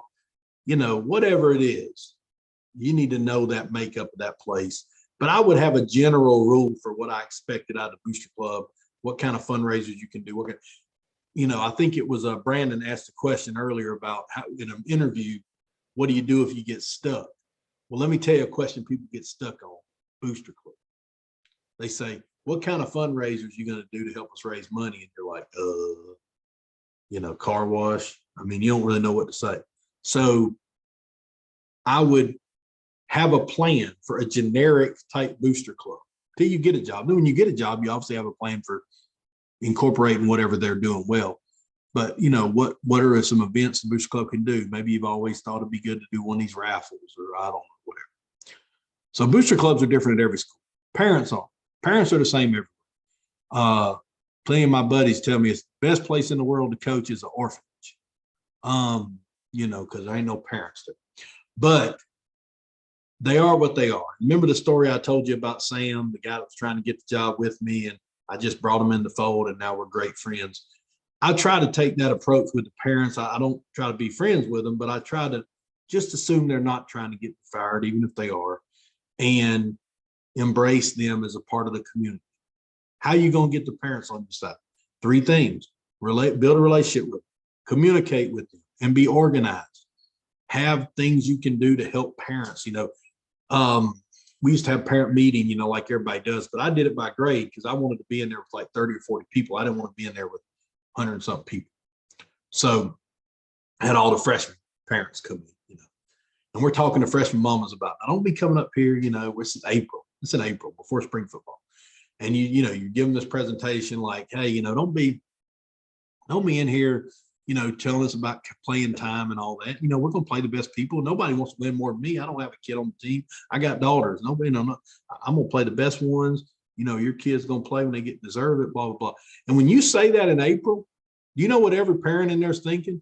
That's right, coach. He ain't talking to me. Their kid's going to play, so you don't think you're talking to him. So, they're just nod. Like, that's right. Coach said the best one's going to play. Well, then when it gets to October and they're complaining, you're like, hey, remember what I told you? Like, your kid's great. We love your kid. He's really good. He's just the 6th best offensive lineman right now.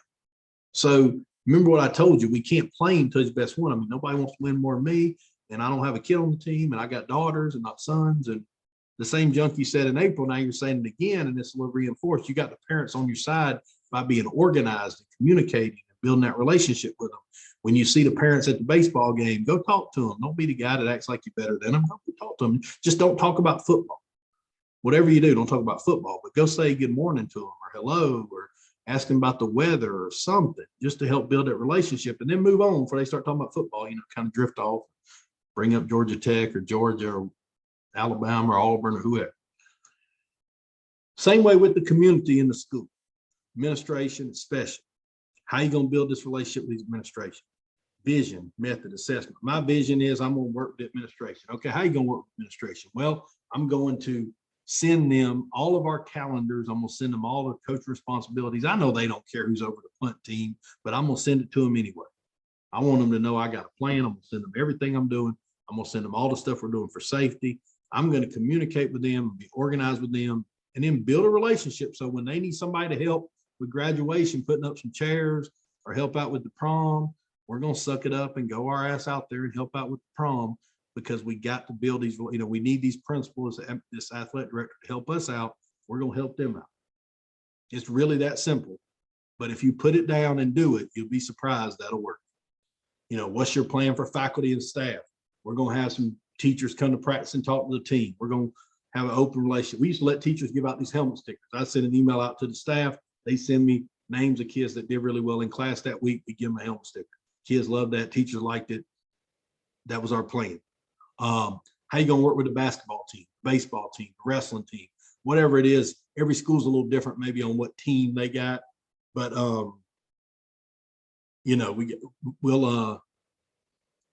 everybody's a little different on what team they got. But you're going to have to work with these other sports. That's also a big part of coaching now in general. So what's your plan for that?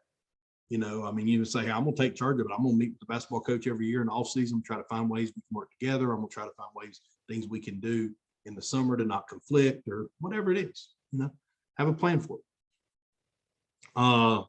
Outside community be like community service, stuff like that. All right, practice. I'm trying to move quick. I'm trying to be done by 10, but ask questions if you, I'll stay as long as I need to. I'm just trying not to bore you guys. So I'm going to go kind of quick through this, but ask me questions if you want to know something specific. This is not, you guys don't need help with this, because if you're an aspiring football coach, you totally understand your ass has to plan practice. What you didn't understand was you're going to have a plan to take every kid home and to watch them in the locker room and to make sure one didn't, beat up the other one, and to make sure that this one runs after practice because they are doing math like the teacher wants. That's the stuff you didn't know about. The stuff you do know about is we're going to have practice every day, and you need to plan it. So I'm not going to bore you with this. I would just say use the same approach. How do I want practice to look? What's my vision of how I want practice to look? How am I going to get there? How am I going to know if it's working or not? That's all. That's all I want you to think about on this. Now, if you got specific practice questions, I love to talk about practice or offense or defense special teams, but I don't really want to just talk to you guys about that without a question, because I'm just going to bore you, and that's not really the point of this particular topic. But have a plan for how you want to practice. If you want to be able to throw the football, You need to be throwing the football a lot in practice. If you want to be a physical team, you got to do things in practice going to set you up to be a more physical team. If you want to cause turnovers, you got to do things in practice that cause turnovers. And then how it works. So turnovers be a great. We're going to cause turnovers. All right. Well, what are you doing to cause turnovers? Well, every Wednesday we got a turnover circle. During team, we got one coach totally, his whole job during defensive team is to talk about ripping the ball out every time. Assessment, how's it working? Well, we caused 10 more turnovers this year than last year. Okay, it's working. Or we didn't cause any more. We did all that shit and didn't do anything. Well, then it ain't working. We're gonna do something different. That's the formula, guys. How do you want to look? How you gonna get there? How we gonna know if it's working or not? Game day. Same deal. You guys know you got to plan for this, but I would have, these are stuff I would write down that sometimes people forget. I think people play in practice pretty well. They don't play in games sometimes real well. During the school day, have a plan for that. Well, what's the schedule like at 8 o'clock, at 10 o'clock, at 12, 2:30? What's the schedule? Everybody's a little different, but what are you trying to get done? Think of it like on an away game. Are we trying to pack the truck and get the stuff organized during the school day? Or are we going to do that before school? We're going to do it after school? Little things like that you may never even thought of that you're gonna have to figure out.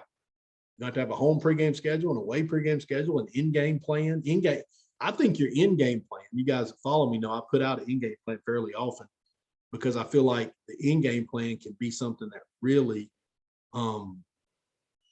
makes or breaks people.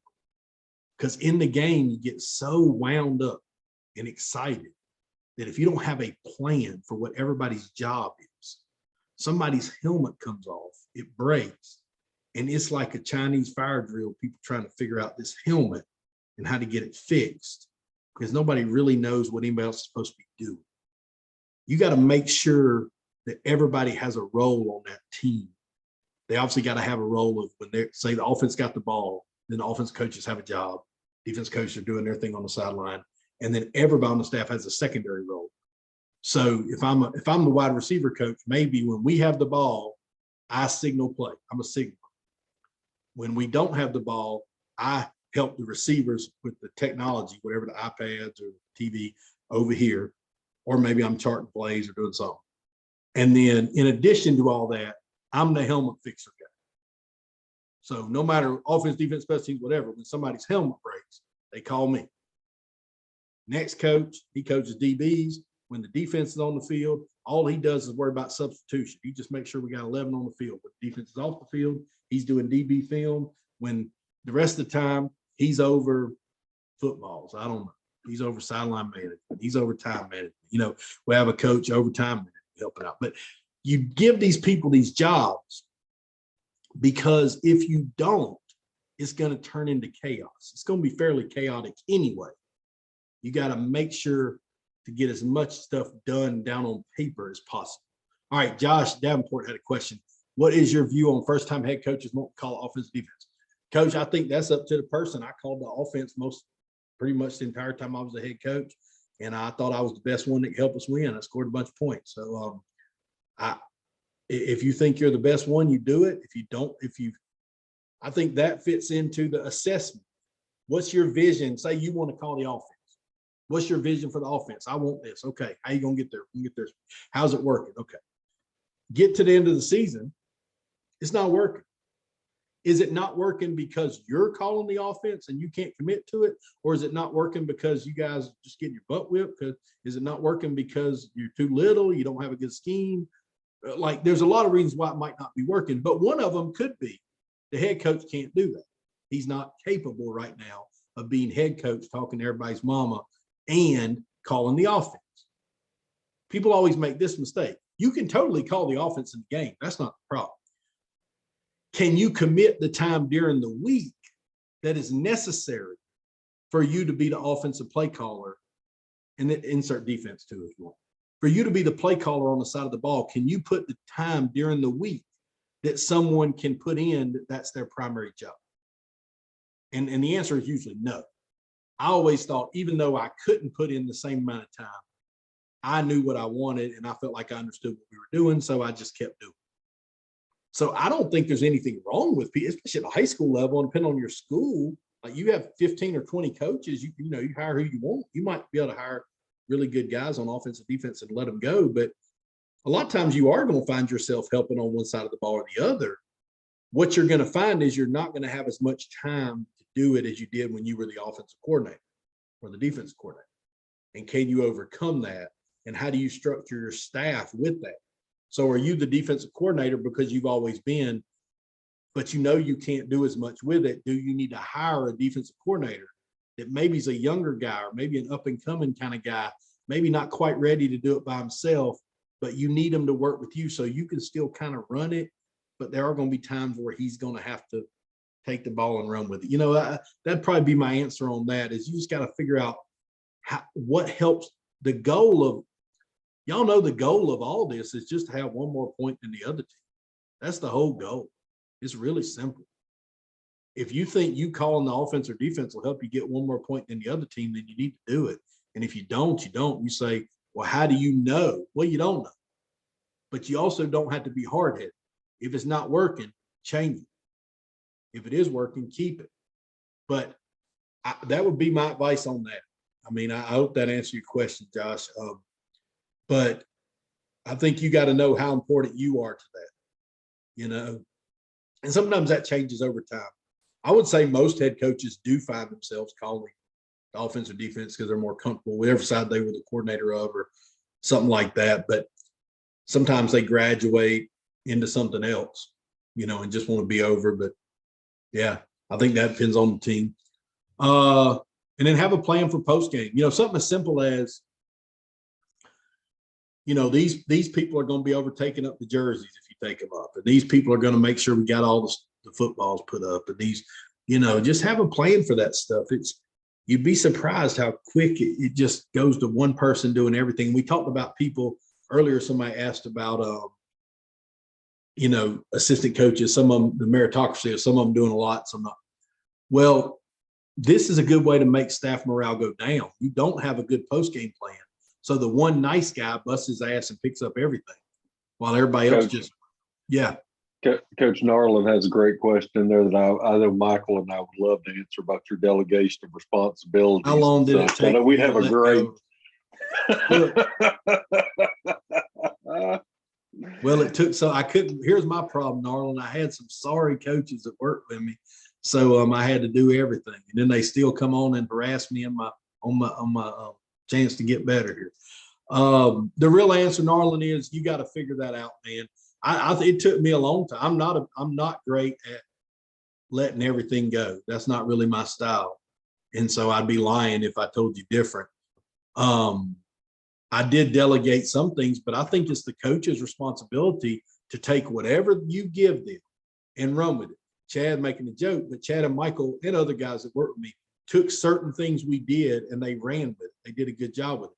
Therefore, I did back off and let them do more the next time. Some people, you gave them something to do and they didn't do it.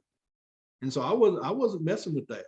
If they, you know, if I gave you something to do and you didn't do it, I'll just do it for you next time. So I'm not saying that's the right way. I'm just giving you an honest answer of what I did. But so you ask, how long did it take? I think it takes as long as that person individually can prove that they need more to do. You know, I remember being a ninth grade coach when I first started. I coached ninth grade. I helped with the varsity DBs. I coached defensive backs. And I was mostly a ninth grade coach. And I would go home and watch the ninth grade game film, and I broke down all the stats and had grades for ninth graders, which now I look back was crazier than hell. But I remember that the Sid Maxwell, the head coach, he was impressed with that. Like, he liked that I was doing that. Then he started giving me more and more things to do. So then I started taking the varsity kids and breaking down practice. And I would send the main DB coach a list of these guys are doing this in their back pedal. These guys are this, you know, whatever it was. And then I got more to do. And then, so I think you give people the delegate responsibilities of what they deserve, you know, and they've got to prove they can do more. Everything they do well, give them one more thing to do. But I'll be honest with you, Narland, like, this is why I don't feel bad about it. If Chad and Michael still wanted to coach at Pickens, they'd still be coaching. And I would only be there if they let me, because the head coach wouldn't get let go. They get to stay. So we're going to do it how I wanted to do it. And I was delegate at the rate at which I thought they could be successful. And I hope that makes sense. But a lot of the answers to these questions with assistant coaches are really about, you got to know your place. Look, man, if I go to, I know Chad Wheeler's on here somewhere. I think he's at Colquitt County. They got like 20 coaches better than me. I go down there, I'm probably not telling everybody what to do. You know, Colquitt County, they got a bunch of dudes that can coach. I'm gonna back up, let them dudes coach. I'm gonna be making some documents, getting practice organized, let them dudes coach ball. If I go to some other place where there's only 2 or 3 of us that really understand the intricacies of football, now I'm gonna have to do more. So I mean, I just that's a great question, and it's a really hard answer.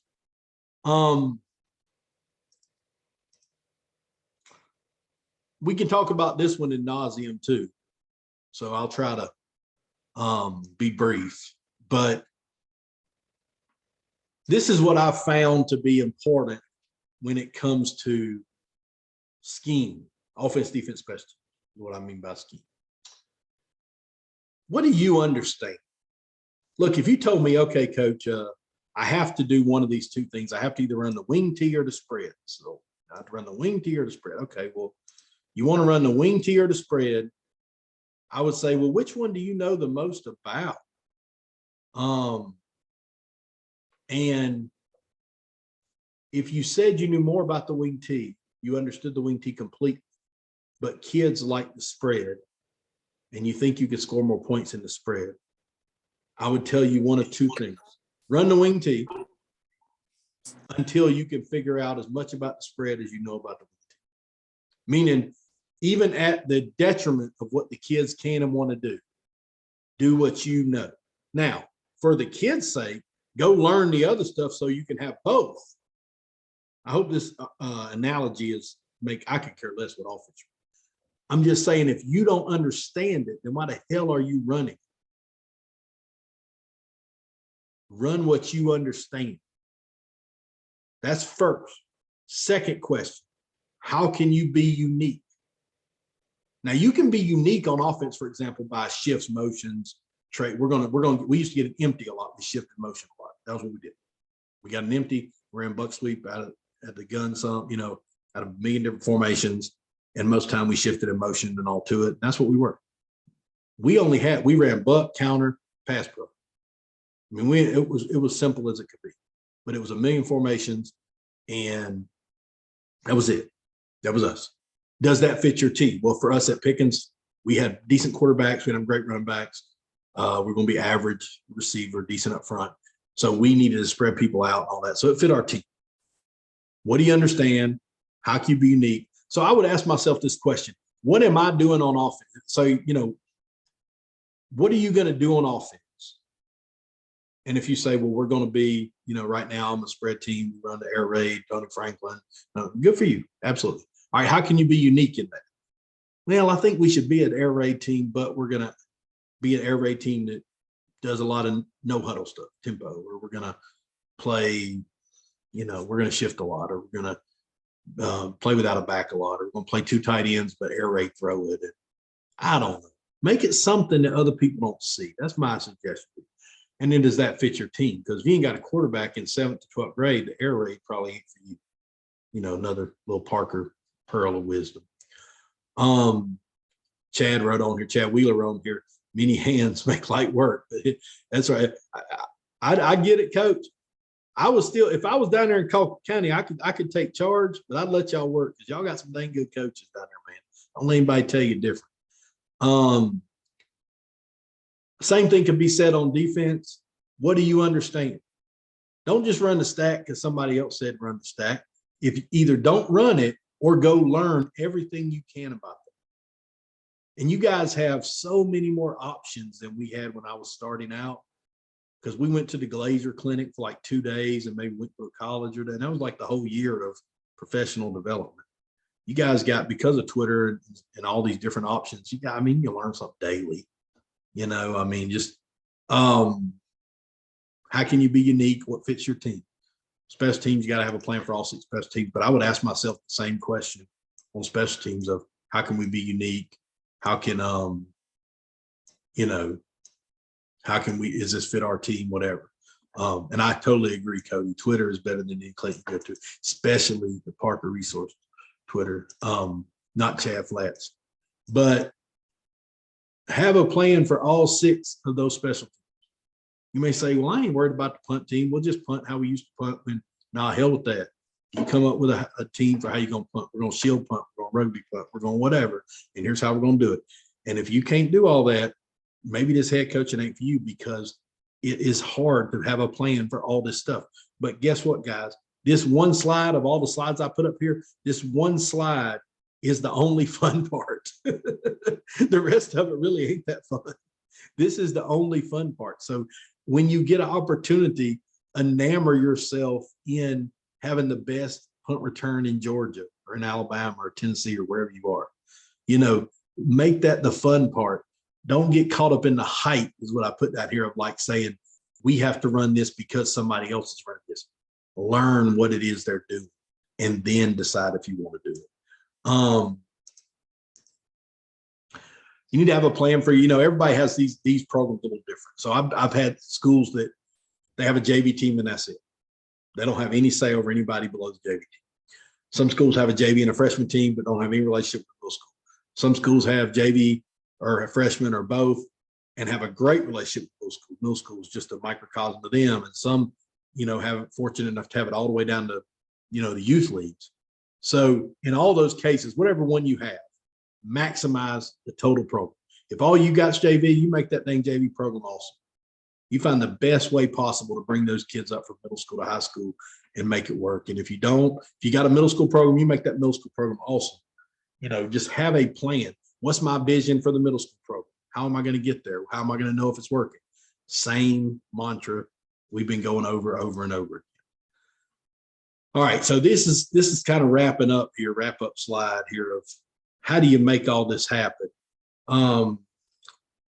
Take your plan and write it down is my suggestion. That's what I said. Like if you need to dictate it, talking into audio files on your phone, that's fine, or however you want to do it. Put it in an annual calendar. So say, for example, here's what I meant by an annual calendar. Say, you say, okay, every Monday I use a couple analogies. I use this. Every Monday, we're going to put on Facebook weekly calendar for the months. And then you need an annual calendar, which basically reminds you every Monday to put that thing on. Don't say you're going to do it if you're not going to do it. If you said we're going to have grade level meetings, instead of having a parent meeting in April, I'm going to have a freshman meeting, a sophomore meeting, a junior. Go and schedule that thing in January. Put it down. April 12th, April 13th, April 14th. Just tell your wife, whoever, these days I'm doing grade level meetings. More work on me, but it's going to be better for the kids. If you said we're going to have a leadership council meeting on Mondays after practice, put it on there. Like everything you said you're going to do in your plan, you make this annual calendar where you kind of lay it all out. You kind of see what it looks like in real time, because it may not be realistic, to be honest. You may find that that's not really a good move. You need to adjust some of them things. You got too many things in one day or 1 week or 1 month. And then I always had a list of things to do daily, weekly, monthly, or something in each month. So, in season, you're going to do some stuff every day. You're going to do some stuff once a week for this, and then some stuff you might not do but once a month or so. And have that stuff listed out. All right, I think that's it for the stuff I had to present. But if you got more questions, I will gladly answer. I kind of glazed over the offense defense stuff on purpose. I didn't want to bore you guys, but I will gladly answer any questions anybody has about any of that stuff, or anything for that matter. You can go all the way back. This is just all the stuff we do to Parker Resources. I hope you guys will, obviously you're here, so you probably already know all this, but I have really enjoyed this opportunity to talk to coaches and help and stay involved in the game. I try to make a lot of jokes, but I appreciate Chad and Michael and all the people that work with me to help stay involved in some capacity. So I appreciate all you guys for hearing me on this for a little while. And I hope you picked up at least 1 or 2 things that'll help you. Let's see. Brent's got a question. Resume. Go ahead. Go ahead, Brent. Ask. All right, Coach. I'm gonna go ahead and say it out loud because my typing skills are not very good. Go ahead, Coach. You talked about the resume being 2 pages. My question is, I always thought about this.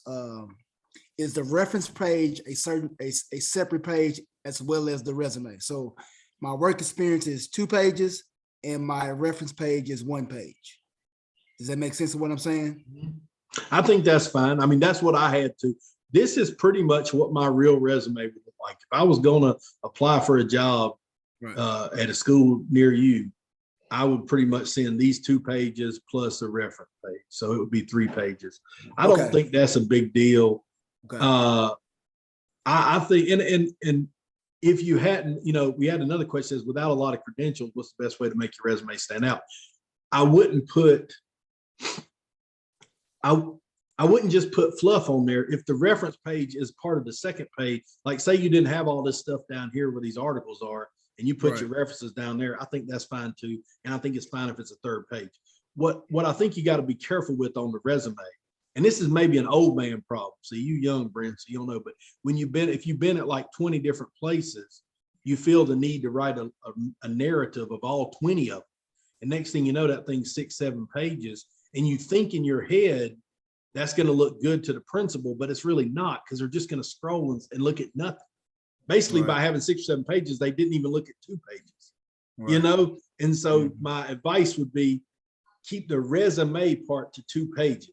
If the reference is a 3rd page, I don't think that's a problem at all, because they're not going to really even look at your references unless they like the resume. Now, if they like the resume, then they're going to say, well, who does this guy know? They're going to keep looking, and that's on the 3rd page. The question of, without having a lot of credentials, what's the best way to make your resume stand out without having a bunch of numbers? Well, I don't want to say you shouldn't have a bunch of numbers and stats, by the way. I would just keep it to 2 pages. So what Narland's asking, if I was the offensive coordinator and we set the school record for points a game, I'm putting that on there. If I was the offensive coordinator and we won 7 games for the first time in 12 years, I'm going to find an article in the newspaper to that game and I'm going to put it in here. Like, I think you can put that. I just wouldn't, I'm not putting the huddle breakdown in. Keep it to just this, because think about this, I'm old, I've been around a while, but y'all can take this stuff and change the font. You could take this and do half of that and be a whole page. Can y'all see my mouse? Okay, but you could take half of this, like just these first 2 things. If you've been at 2 places, you take these 2 things, make the font a little bigger. That's a whole page. Put a picture of your family on there. That's always a good one. People want to see, you need a picture of your family on there, because they want to see you as a human being. Nobody wants to hire a robot. That you got to stand out on. They look at this resume of this is a regular human being that wants to coach our ball team. Put your education. Obviously, if you're a teacher, you've been to school, put it in there. You got some credentials. So you may not have all this stuff, but you can do it. Okay, Brandon said, not a question, but I do appreciate what you do, and I'm going to keep supporting you. Love the podcast. How about that, Chad? He loves the podcast. I appreciate it. Well, he should. Yeah. I think what he meant was he loved the podcast in spite of you being on. He Coach, just tolerates the parts. I do have one more question, Coach. What you got, Brent? Go ahead, man. So I am a guy that does have a ton of experience, a lot of different places. And within those 2 pages, how does it best look on a resume? Chronologically by years or by relevant experience? And what I'm saying is I've coached in high school and college. And since I'm trying to be a high school coach, is that information more relevant my high school years than my college years? I don't think so. I think and Chad, you jump in if you got an opinion on this, but I think I would prefer it to be chronological, high school or college, and try not to have any gaps. One of the things that I'm stealing from my man, Coach Tinker, who works with a lot of coaches on this, is he'll tell you if you got a gap in there. So there's a couple of years you went and sold insurance or something. Put in there, even if it's just a 1 line, 2002 to 4 sold insurance.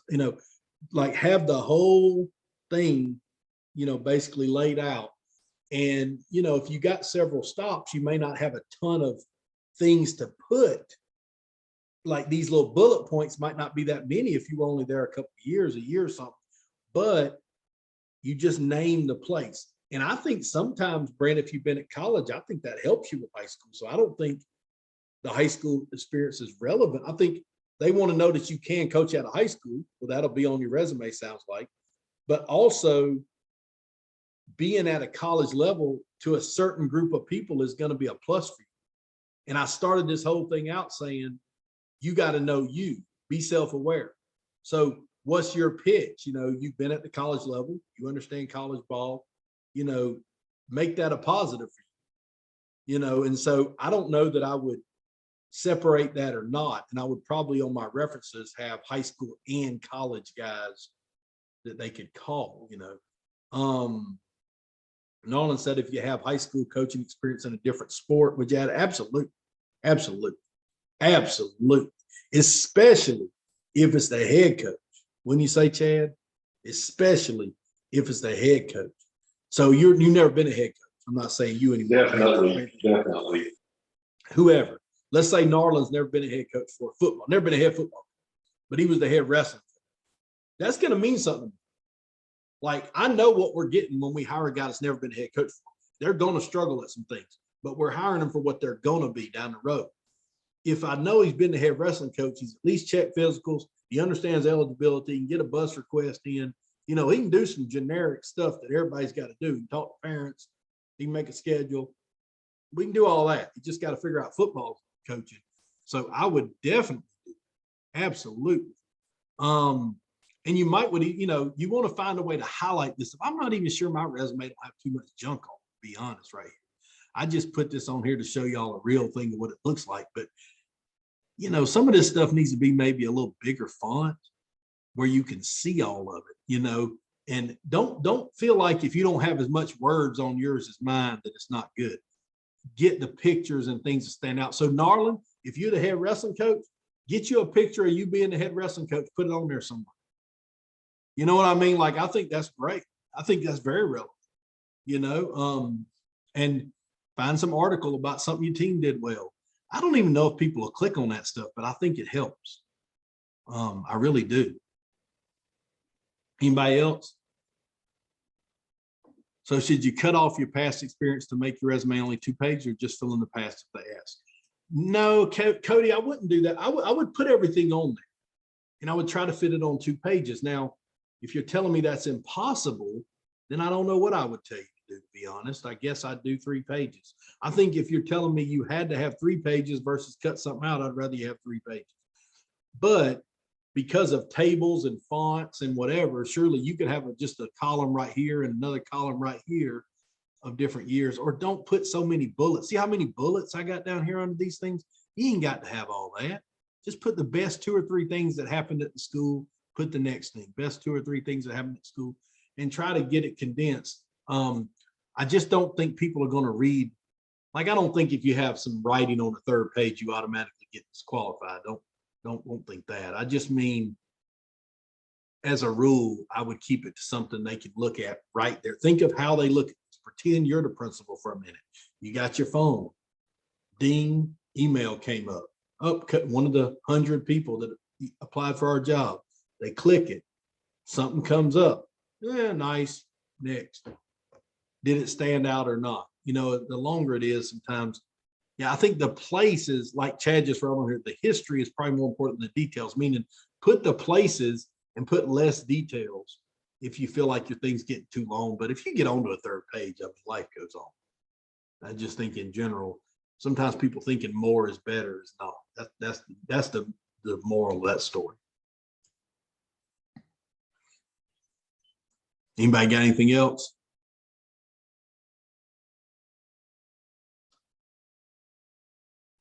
Is my man Coach Bennett still on here? I've been calling him out all day, and I don't know if he's still on anymore. Yes, sir. Absolutely. Coach, since you actually won some ball games in 2021 and I won 0, tell what stood out from all that. The plan. just having a plan for things. And the thing that I looked at the most is, man, those things have one, but they're going to change, and you got to be able to adapt. And your teams are going to change year to year to year. And I learned a valuable lesson several years ago. We had a great culture for a couple of years, and just assumed that culture was going to remain the same. And it's something you got to work on every day. And that whole plan had to change. I think that's probably the next thing that you have to know over all this is it's great to have this plan, but it's going to change. And it's going to change sometimes daily and sometimes weekly, but definitely annually. And in high school ball, where so many of the team turns over yearly, it is just so important to be able to adjust. But for those of you that don't know, Coach Bennett at Cambridge here in Georgia did a great job this year, and he's got a bunch of kids coming back too. He's going to be pretty good next year. But that plan's got to change, though. Plan's got to change. It's a lot hard. You know what it is, Coach? Once you have some success like you've had, it can actually be harder, even with people coming back, with the expectations that people put on you externally that you have to fight. It just changes the plan of how you attack things. And so I'm excited that Coach Bennett's on here, and I hope I ain't embarrassing to keep calling him out, but because I want you guys to know that even if you have the best team in school history like he just did, you're going to need to come back to learning something. You don't have to listen to me talk, but you're going to have to keep learning and keep growing and giving yourself opportunities to get better. You're never going to have the plan figured out. That's the negative of this. You keep banging your head, working on a new plan, and you never find one out. Narland said, are you planning on doing more of these in the future? I'll be honest. I mean, if people are into it, I don't mind doing this at all. You guys spread the word, get people into it. I just, I really do enjoy helping this kind of stuff, and,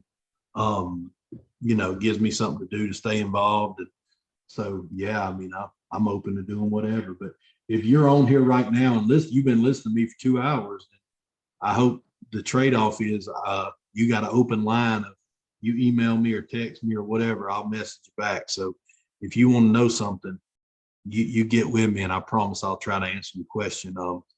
So, because I do appreciate you guys being on with me. Michael, you got anything to add? No, I'm sorry I missed the beginning there. I was actually hanging out with Coach Bennett's brother at Creekview. We had a flag football contest tonight. So Who won? we did. You guys got actually- the win. Yeah, Over Creekview? flag football is strange. They played 2 rounds in one night. So you play like you Girls play, and flag then if you football, win- for those of you that don't know, Yeah. it's taking off here in Georgia. Girls flag So football. we made the Elite Eight and beat Creekview in the second. Y'all I thought Creekview's pretty good. They are. Yeah. How about that? Look at that. I'm You just could glad be- y'all won. Instead of having to hang out with my brother, at least you got to win.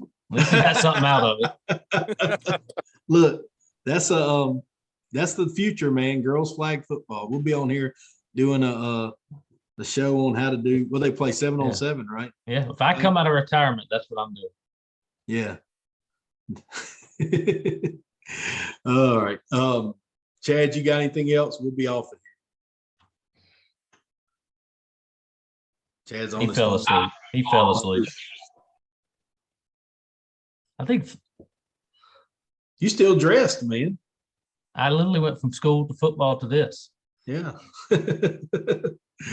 Oh, well, guys, I appreciate y'all, man. I really do. If I can help you in any way, seriously, reach out through Twitter, through my email. Everybody should have email from me, so you should have my email address.